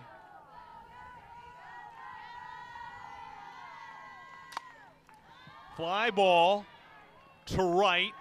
1 pitch and 1 out as Gallegos flies out to get things going in the bottom of the 5th. Yeah, interesting seeing now LIU with some pretty quick at-bats. Because that top 5th inning, Wagner didn't see many pitches from Ava Fairbanks. Very different approach after seeing some very deep counts through the first couple innings.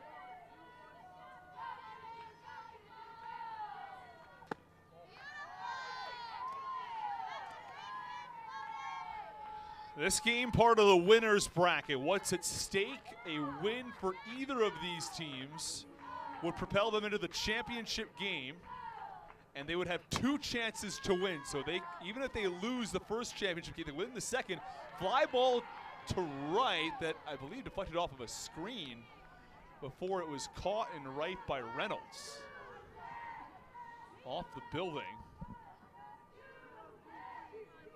Not your average everyday deflection here in college sports. Off a building, I believe it's the dorms actually for students in that building. Yeah, this is a very unique venue for softball. Pretty cool though. I mean, you got a great backdrop with the city. Beautiful. Fly ball, right field. This one rather deep. Reynolds is back and makes the catch. Bigger power, and that's Annie Day actually in right field. Reynolds was pinch hit for earlier in the game, and it's Day who makes that catch in right.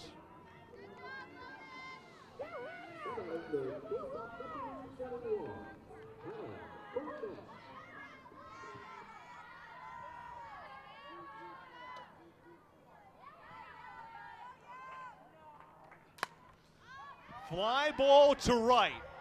Again, it's Addie Day. A record tied by many, 3 putouts by the right fielder. And a quick 1, 2, 3 inning as we go to the top of the 6th, level at 5.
Top 6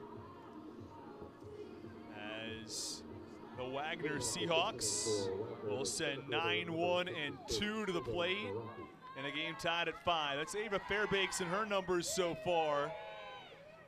Allowed 3 earned runs across 4 innings.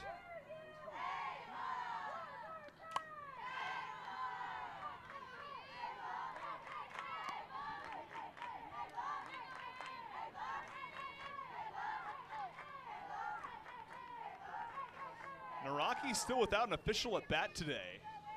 2 plate appearances and 2 walks.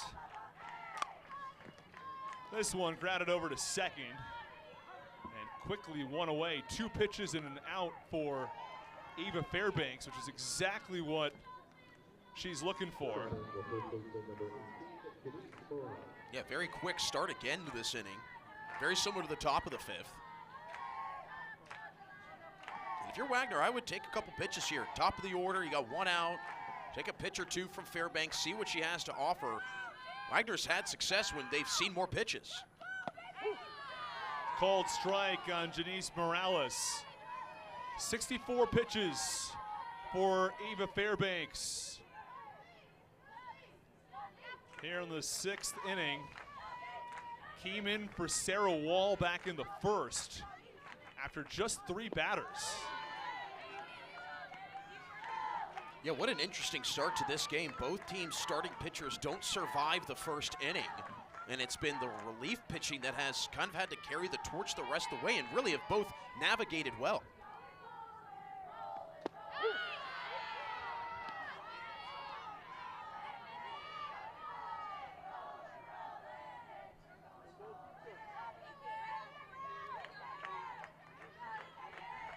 Ball and 2 strikes on the leadoff hitter Morales.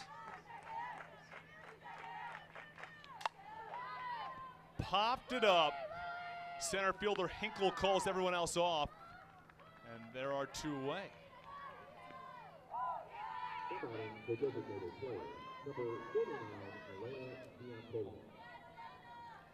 Giampolo to the plate.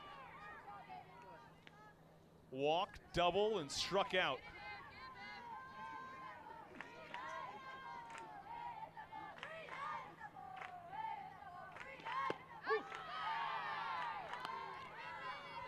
Really, if you look at the book and you see who's done the most damage, it's really just been Sydney Trujillo in that 4-hole that has been the biggest problem for Fairbanks. Other than that, Fairbanks has had more success than not against some of these hitters.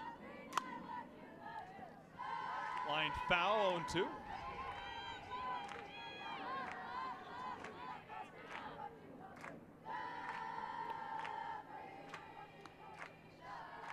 Giampolo hit .329 in conference play.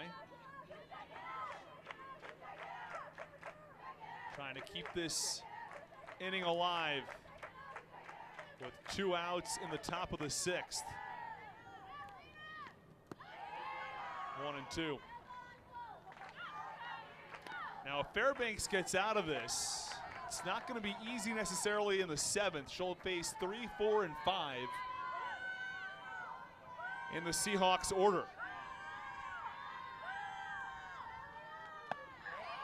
Count 2-2. So even if she allows Giampolo on base, well, it would bring up a tougher part of the order. With 2 outs, maybe you get part of that meat of the order out of the way here in the 6th.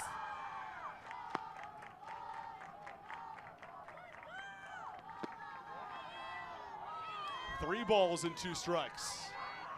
And it would be nice, I think, for Fairbanks to kind of get it out of the way, not have to worry about it potentially for the 7th. But she first has to focus on this batter and try and get Giampolo.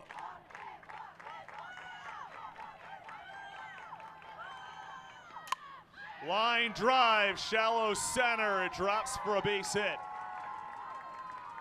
So Giampolo aboard, and it does bring up Leah Rochelle.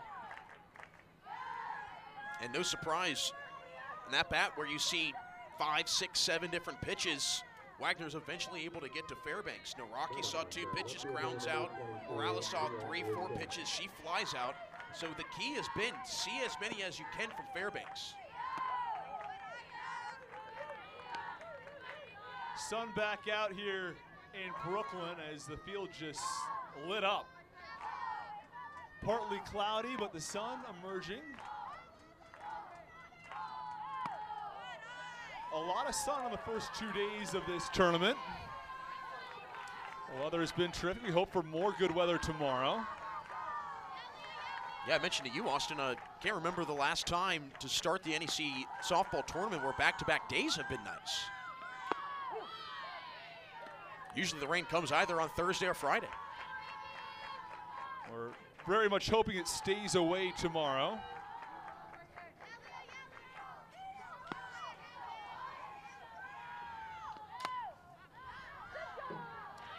Off the building, not an out, but caught by Rodriguez nonetheless.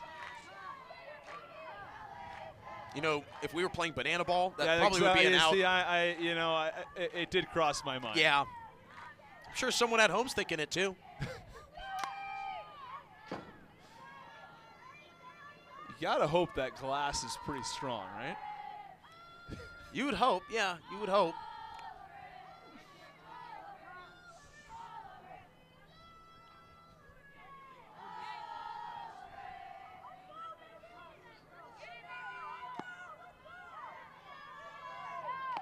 Comes up and in and hits Rochelle. Well, we said she might be able to get, through part of the middle of this order with 2 outs. Well, she now faces a 4-hitter Trujillo. I can tell you this much, she probably would rather not have 2 on base when it's time for Trujillo. And over at first base, Rochelle really still in pain after that ball came up and in on the elbow. Yeah, that definitely can't feel good. And that was fastball that just rides right up. You could tell the reaction from Rochelle. That's going to leave a mark. But big game planning here for LIU. Rich Calvert trying to see what can be formulated. Because this is a huge at-bat. I mean, this feels like arguably the at-bat of the ball game. 2 down and a tie, and you've got the biggest weapon in the lineup for Wagner coming to the plate. And she has lived up to that billing beautifully today.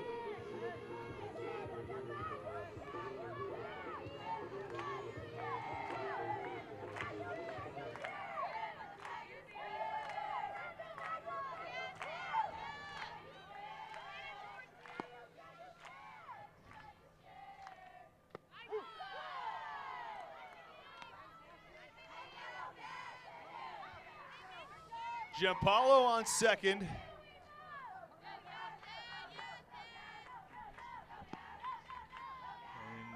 Rochelle on first. Count now 0-2 on Trujillo. 3 for 3 today. A 3-run homer. A double. That came in the third. Another double in the fourth.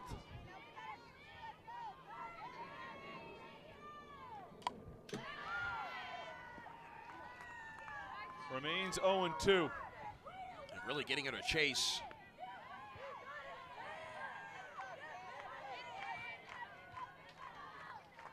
Yeah, Fairbanks is camped out of that outside corner. Last thing you want is have that pitch come over the middle on Trujillo. 0-2. Low.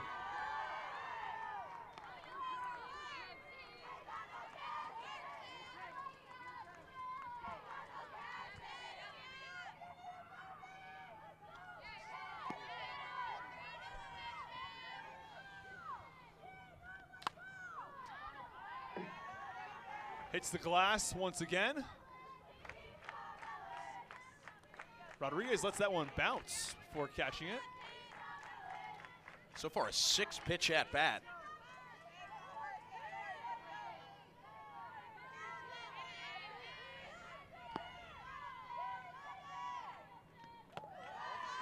Well, the 7th is up and away.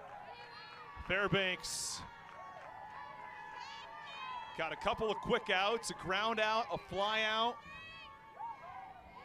But a single from Giampaolo. Hit Rochelle, 2-2. Fly ball, center field, rather deep. Back to the warning track. Vialta is there in front of the wall to make the catch. LIU gets out of trouble in the top of the 6th. Still level at 5 with the Sharks coming to bat.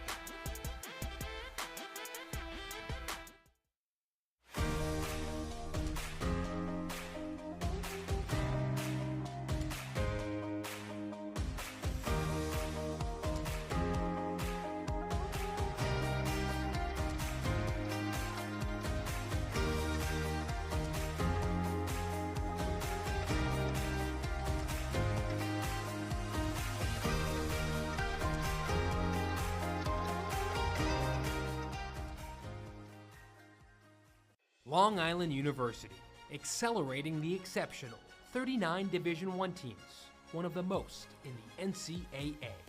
Over 150 majors, from the sciences, business, and the arts to the future of technology. Ranked in the top 7% nationwide for research. Over 16,000 students, with campuses in Brooklyn, Long Island, and around the world. This is LIU.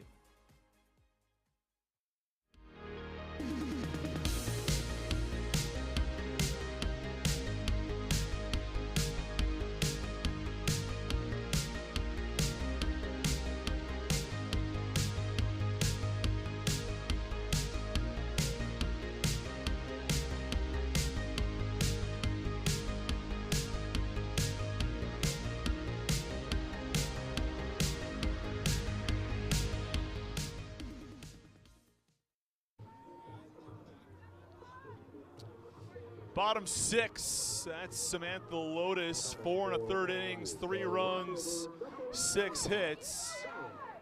Had a 1-2-3 inning in the 5th.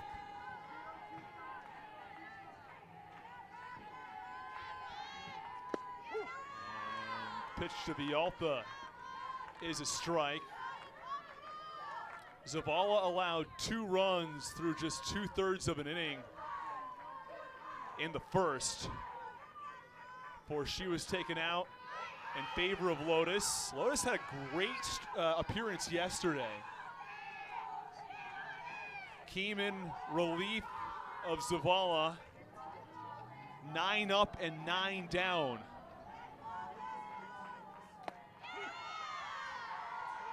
Had 12 up and 12 down between the 2 games. She recorded the first 3 recorded outs in the first 3 batters today before Lily Hinkle went deep. Vialta fouls that one off. Vialta, Clarkson, and Hinkle here in the 6th. Both Clarkson and Hinkle have gone deep today. And what a high leverage situation for Lotus as a freshman to be in. She's done a really nice job in this relief appearance. Remember yesterday she came in the 5th inning in a tie game, 1-1, and went scoreless. And she had to go up against a team in CCSU that was hitting north of 300 as a team.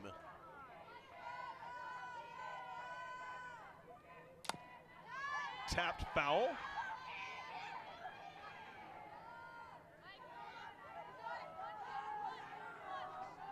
Feels like Vialta's due. Has had a couple weak pop-ups in foul territory, one third base side, one first base side. This will be the 7th pitch of the at-bat.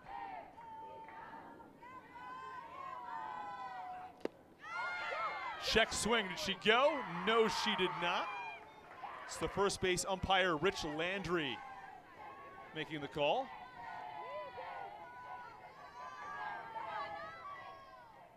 It's a great look. Very close, checked her swing. Popped it up. Shallow center, great range from Leilani Gonzalez to make the catch. Really good communication by her too, calling off her center fielder, Ava Naraki. It's a long run for a second baseman to have to make, but a good thing for Gonzalez, that ball had a little bit of lift underneath it, gave her some time to get set up. Does a nice job too, catching that with 2 hands. Lost art in this day and age of softball, using both hands. Going back to the fundamentals.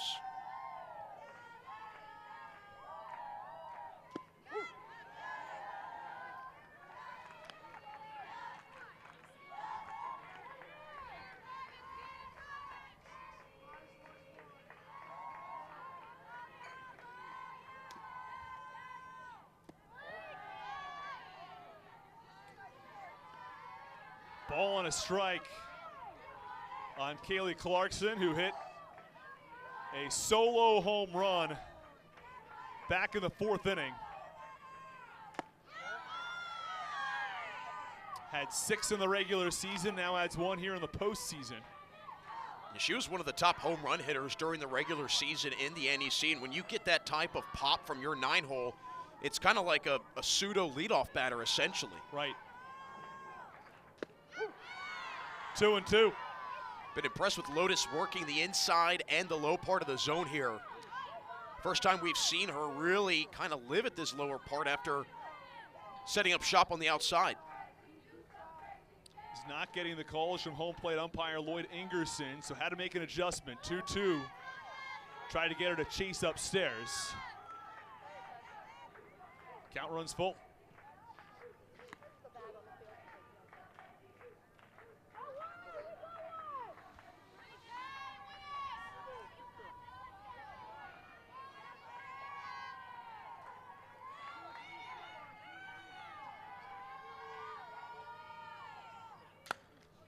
Fly ball, left field, very well struck, but it is foul.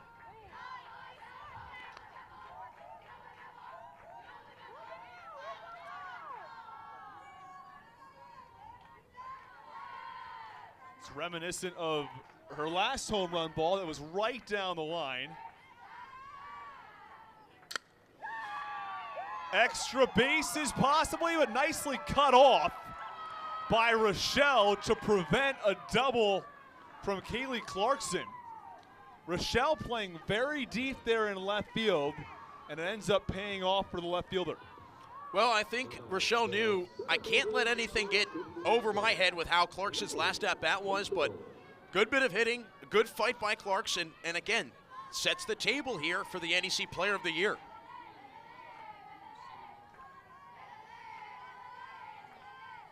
Hinkle homer to straightaway center. Runner goes. Throw to second is in time. Buchanan throws her out at second. And it looks as though we may get a challenge coming here. And they are going to review it. The pitch was low and in the dirt. And Buchanan with a terrific throw down to second. And so they're going to challenge things. It was the second base umpire, Midge Scholl, who made the call at second. Let's see if this one stands here. Now, it appears as though there are 2 things they're going to be looking at, because That's at least what Mitchell was sort of referencing in this umpires meeting. Clearly the out call, potentially whether the ball came out of her glove. I'm trying to think what could the alternative be. Let's see. Ruling on the field is out. LIU is challenging obstruction at second base. Obstruction at second base. All right. I also thought for a moment that somebody had signaled for an illegal pitch because Clarkson had her hand out in that motion as if an illegal pitch had been thrown. I don't think that obviously was the situation, but yeah, I think obstruction, very curious because this was a pretty bang-bang play. Now that throw pulls Janicki off the bag some. And my question is, does Clarkson have a clear path to the bag? That knee does block the bag some. So that knee, that left knee comes down and kind of prohibits Clarkson from sliding in and having a true clear path to the bag. So there is a case certainly for LIU. Now the other question I'd have to imagine is, did the out occur prior to the obstruction? But then even further, does the obstruction prevent from it being... This is our best view, I'm sure. So her knee is undoubtedly blocking the bag. I think there is obstruction, but if the out occurs prior to, does that make a difference?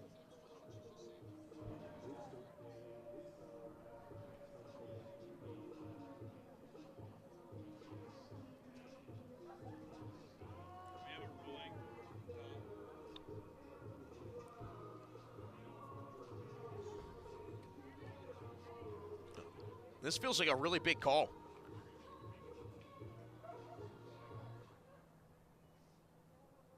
Call is going to be changed. Obstruction rule at second base. Safe at second. After the obstruction call. Either way, what a throw by Buchanan.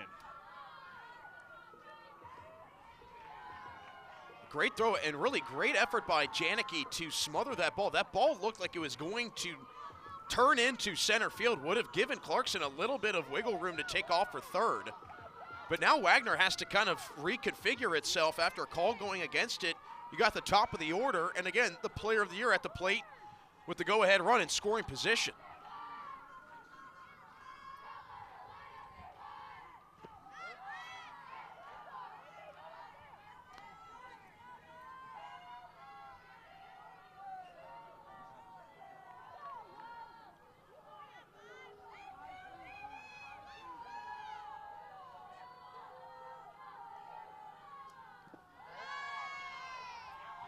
Three and 0.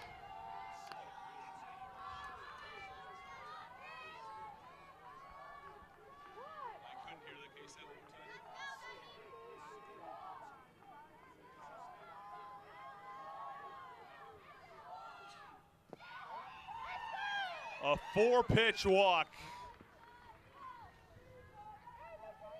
And there are runners on first and second with one out here in the sixth. Now, I will say that, and it looks as though this may be, the runners are coming off their bases. You had to wonder if this is going to be a pitching change, but I don't think so. Either way, that last walk to Hinkle, at least for me, it felt like it may have been one of those intentional walks. Pitch around her. Don't give her anything particularly good to hit. The issue is that after Hinkle, you're dealing with Devin Medina, who so far in this tournament is 4 for 7 with multiple extra base hits. Well, on top of it, too, you set up a force out on any bag, so you do give your defense a little bit of help there. And again, you kind of take the bat out of the player of the year's hands. Double steal, and now they've got Hinkle in a rundown. Can they tag her out? They get one. Hinkle is tagged out at first. Now, there were questions on the base pass as to whether Clarkson would try to go to third. She did not. They faked the double steal, came back. I'm not sure they're going to challenge anything this time. I'm not sure there's anything to challenge. They were both on the bag. Here's one more look. Shows bunt. Throw to first, and plenty of time to get Hinkle, who then tried to get things in between and well, really, it didn't look like it was going to be a full double steal. I think it was just going to be a bluff. Clarkson took a huge secondary lead, and great reaction by Buchanan behind the plate. I think Hinkle just fell asleep at the switch. Ground ball up the middle, a base hit. Clarkson around third, she scores. And go ahead RBI single from Devin Medina. She comes through again, and the Sharks have a 6-5 lead in the sixth.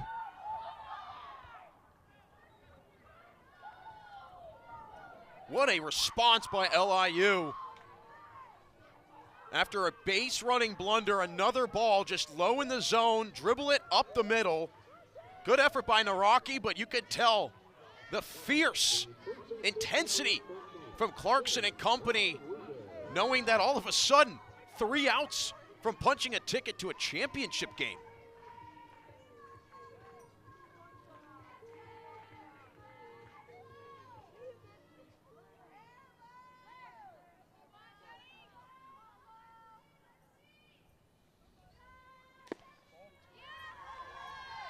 And it all comes with 2 outs. A ground ball up the middle. Janicki dove to try to stop that ball from going into center field. Just barely out of her reach. She comes up with that ball. Would have still been a single, but I think it prevents the run from scoring.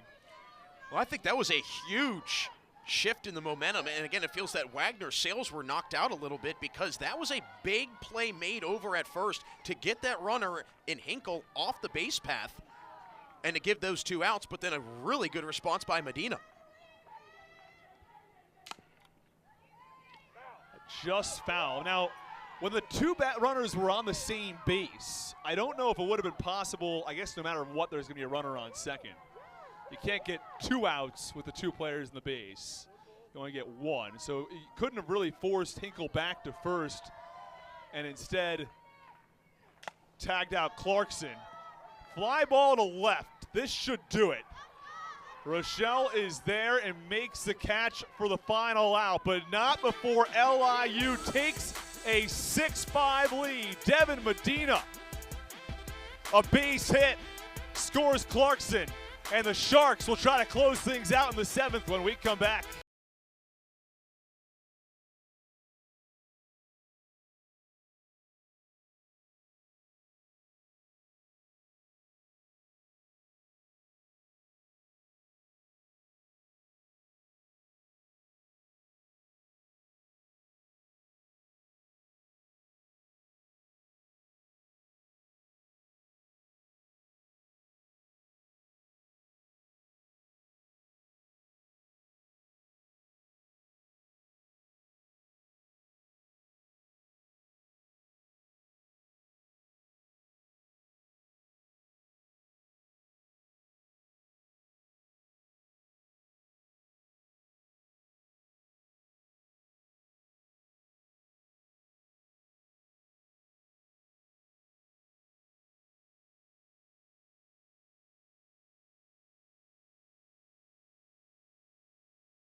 We go to the top of the 7th inning. Last chance for Wagner. Down by a run. It's Peyton Janicki. 5, 6, and 7 for the Seahawks. Janicki, Gonzalez, and Addie Day.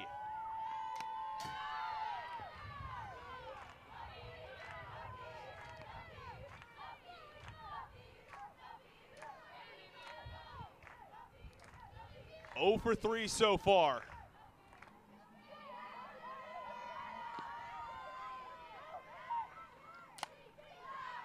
popped it up foul. Now, if I'm Wagner, I'm continuing to be very patient, and I feel that the first two swings have been a little bit overzealous swings by Janicki, maybe getting a little bit too anxious. Take a couple pitches. That's where Wagner's been at their best. 0-2's away. Count 1 and 2. Went 1 for 3 yesterday. 0 for 3 so far today, but she hit .416 in conference play. Went deep once as well for a home run. Came way up and in.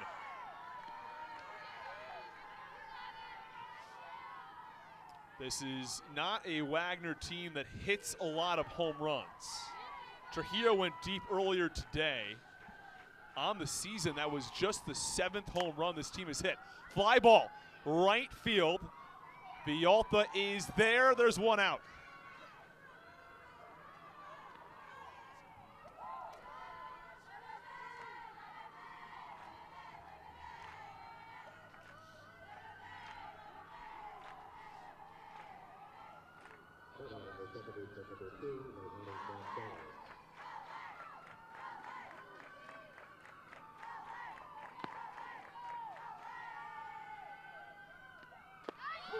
Called strike on Leilani Gonzalez.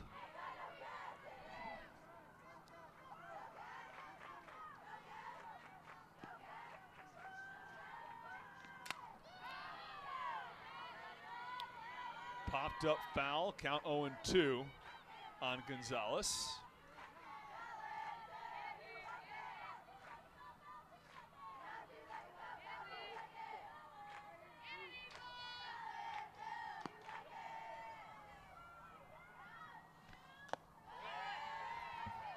Count 1 and 2.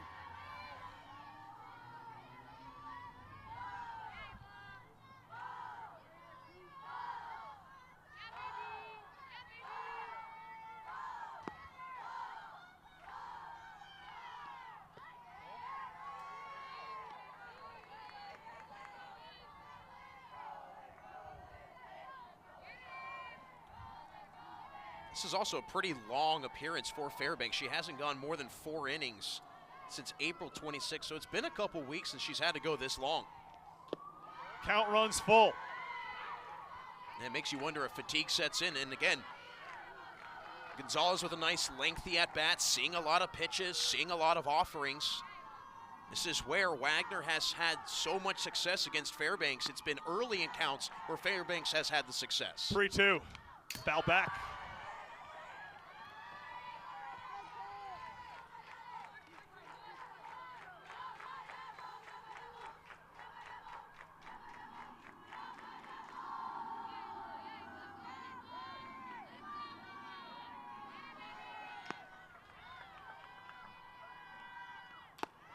Ball 4. Gonzalez walks, tying run is aboard. That pesky outside corner continues to haunt Fairbanks. And she's settled down nicely since the 4th inning. Just 2 hits in that span, but has allowed a couple free passes. Low and away.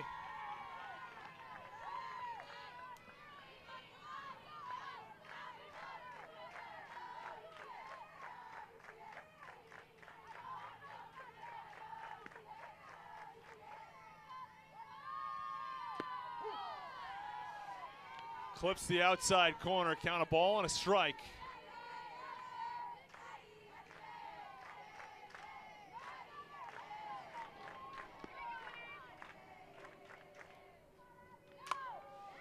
Blooper into right, it's a base hit.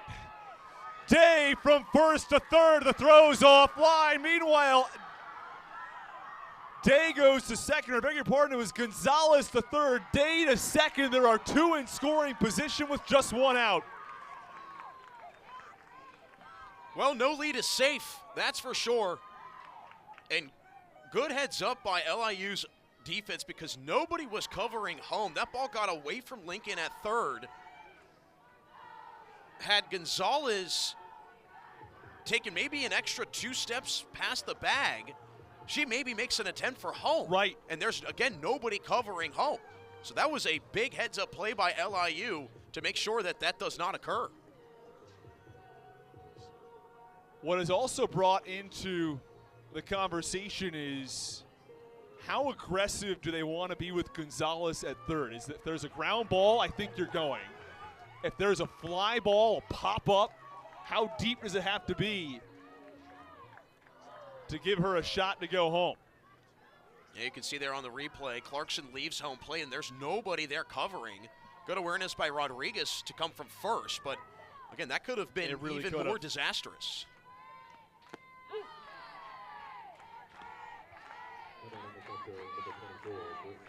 Tying run on third. Go-ahead run on second for Britton Buchanan, who's been outstanding behind the plate. Had a 2 RBI single as well. Count a ball and a strike with 1 out and a 1-run lead for the LIU Sharks. Wagner trying to either force extras or take the lead. Came up and in and hits Buchanan. Bases are loaded.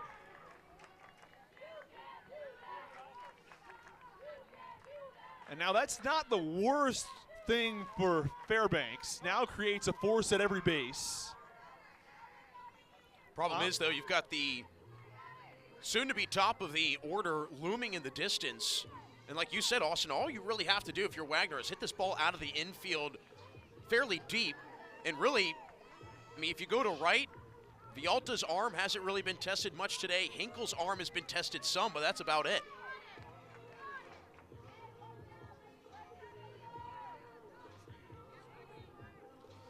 It is Lainey Dukas, who looks like she's going to come in to face Ava Fairbanks in the 7th. Pinch hitter for Ava Naraki.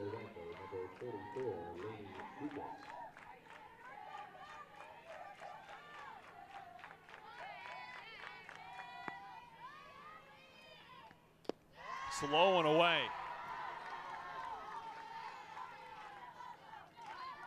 And it makes you wonder if those nerves, again, starting to creep up for Fairbanks. Dukas hit over 300 in conference play. 1-0 is low, it's 2-0. You take it all the way here? I would, absolutely. I mean, again, the most success has come when these counts go deep. Fairbanks had a comfortable start, but 3 free passes since. Just 13 at-bats in conference play for Dukas. She pops it up. Infield fly rule in effect. She drops it at short. The out still applies. Safe at home, safe at third, safe at second. It should be 2 outs because the infield fly rule was applied. The question, once the batter is out, I believe the force is no longer exists at any base because the batters could theoretically go back. So the run scores and the game is tied. Infield fly rule called. Ball dropped by Burnett. The runners no longer have to advance. They could stay at their base, so it's not a force. Meaning the runner is safe at the plate and safe at third as well.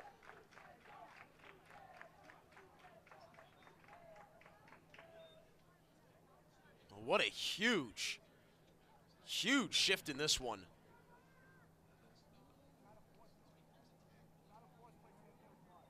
So this game is tied at 6. It's definitely the right call. I think just asking for further clarification from LIU, and I think that's, again, there's no longer a force play once, because the infield fly rule, just to clarify for anybody at home who's wondering what happened here. So bases loaded, 1 out. When there are fewer than 2 outs and there's force plays, either runners on first and second or bases loaded, they call the infield fly rule, meaning the batter is automatically out, which prevents them from trying to play a double play and letting the ball bounce and throwing home and then throwing to third. So they make sure that the batter is out, which removes the force play. Then the runner from third, Gonzalez, comes in and scores, and they would have to tag the runner going to third. that being Addie Day, out at third. They can't just step on the bag because the force is no longer in effect after the infield fly rule is called. So Gonzalez scores, and Day advances to third, Buchanan to second, and it's a pop out at third, or pop out for Dukas, who does in some sense her job, though not intentionally. Well, really, that's a massively tough break for LIU, because you get that tag down over at third, you effectively have a double play.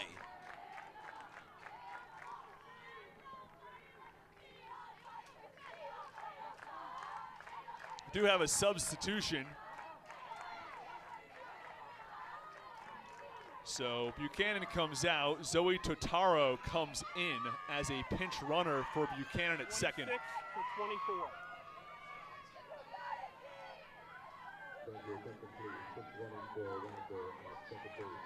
Tied at sixth in the top of the seventh for the top of the order.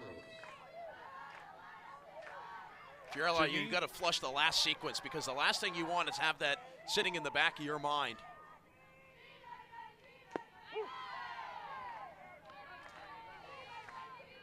Oh and 1 on the leadoff hitter, Janice Morales.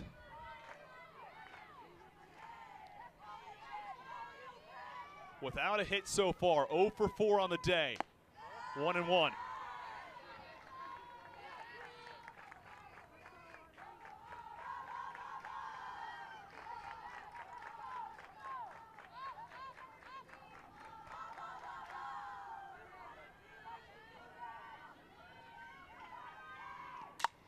On the ground, off the backhand, 1-run scores. They send Totaro, she scores.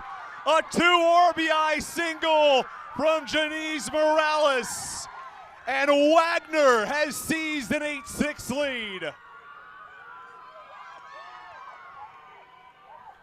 One little play has a big impact, and it snowballs for LIU. Tough play all the way for Gallegos to try and make, and great heads-up base running, too, by Wagner, not slowing down from second. And now that insurance run becomes critical, albeit LIU did come back from being down 2 earlier today, but you put LIU into a deep corner and have to come up with 2 runs, possibly 3. That's a tall ask.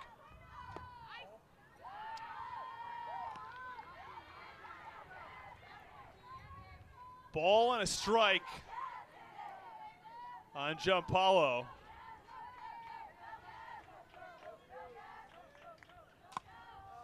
Slow roller to second. This should do it, but not before Wagner scores 3 and takes an 8-6 lead. The Seahawks will try to punch their ticket when we come back.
Student athletes.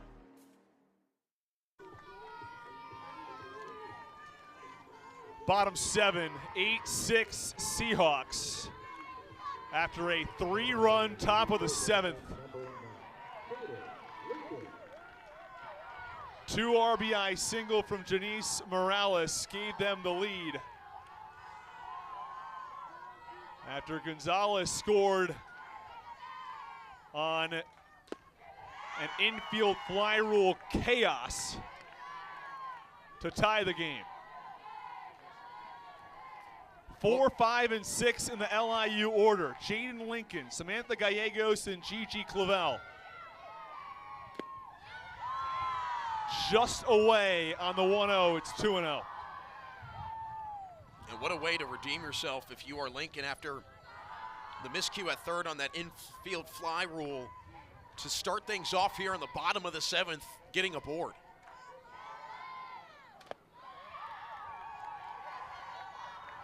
Three and 0. Back on that infield fly rule, Lincoln would have had to tag the runner at third as opposed to stepping on the bag because the force play was no longer in effect.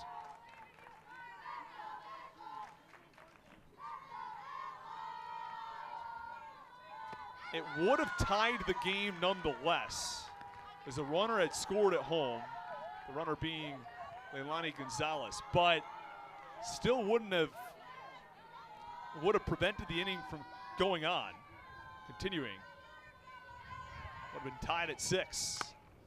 Fly ball, right field. Addie Day is over. There's one away. Well, this is how the top of the 7th started. Fly out to right, and then the snowball effect after. But a good start for Wagner here in this bottom 7th in Austin. If the Seahawks pull off this win, man, oh man, have they caught everybody's attention in the NEC. Keeman is the 3 seed. Never really had a shot at hosting this tournament. It was always CCSU and LIU. Pop up in foul territory. That one gets out of play. Knock off CCSU yesterday in comeback fashion. Down 1-0. A run in the 5th, 6th, and 7th. And now on top of the regular season champs, 8-6 after a 3-run comeback in the 7th.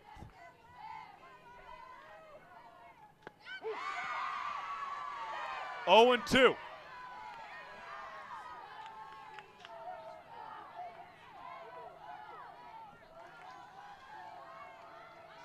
It's going to be a long couple hours for whichever team loses, having to wait around till 4. Popped it up, center field. Naraki's there, 2 away.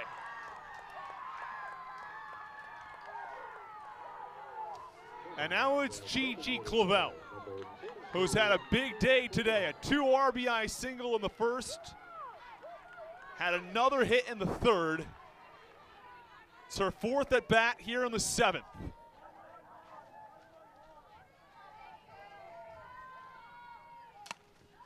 First pitch pop-up.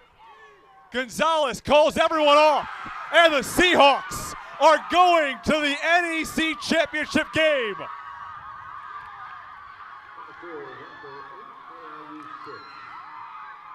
A 3-run 7th, and the Wagner Seahawks have knocked off the top 2 seeds in the conference. 3-1 yesterday over CCSU, and 8-6 today over the Sharks. They'll have 2 chances to win the title tomorrow. Now the road is not over for LIU. They will play in an elimination game later this afternoon. So they've got to get themselves together because they're not done today. But an 8-6 win for the Wagner Seahawks in comeback fashion in both games to win this one 8-6.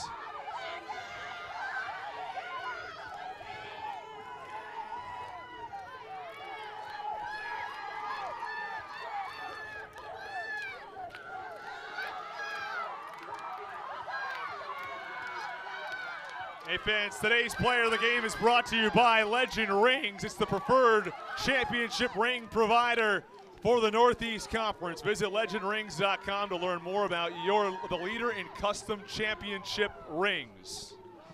And today's Legend Rings player of the game is Sydney Trujillo. And we are now joined by Sydney Trujillo. Congrats on the win. Thank you. It's now back-to-back games for you, coming back in yesterday's game against CCSU and today's game against LIU. What's gotten into you with these comebacks?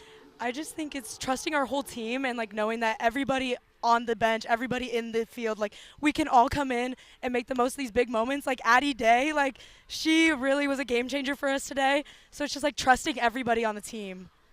You had the big tempo-setting home run in the first inning, a 3-run blast. What did you see in that at-bat, and how much did you feel the momentum was on your guys' side? Last time we came to LIU, I actually had a very similar home run. So it's just trusting myself and trusting that I knew what was coming. I figured they were going to come into me, and just seeing the ball and just driving it.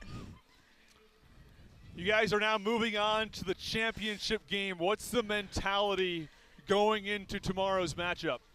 The mentality is to win. Why not us? Let's go, Wagner. We've never done it, so we're about to take this dub. Why not us? Congrats, Sydney. Go celebrate with the team. The Wagner Seahawks are going to the title.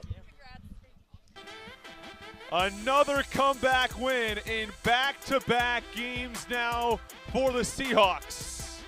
So for my broadcast partner, Jack Ridenauer, our producer, director, Tom Casanova, and the rest of our entire PAC Network crew, I'm Austin Rooney saying so long from the LIU softball complex, where the Wagner Seahawks win this one 8-6 as part of a 3-run 7th inning. All games airing on the ESPN networks are streaming live and archived on the ESPN app. This has been a presentation of ESPN.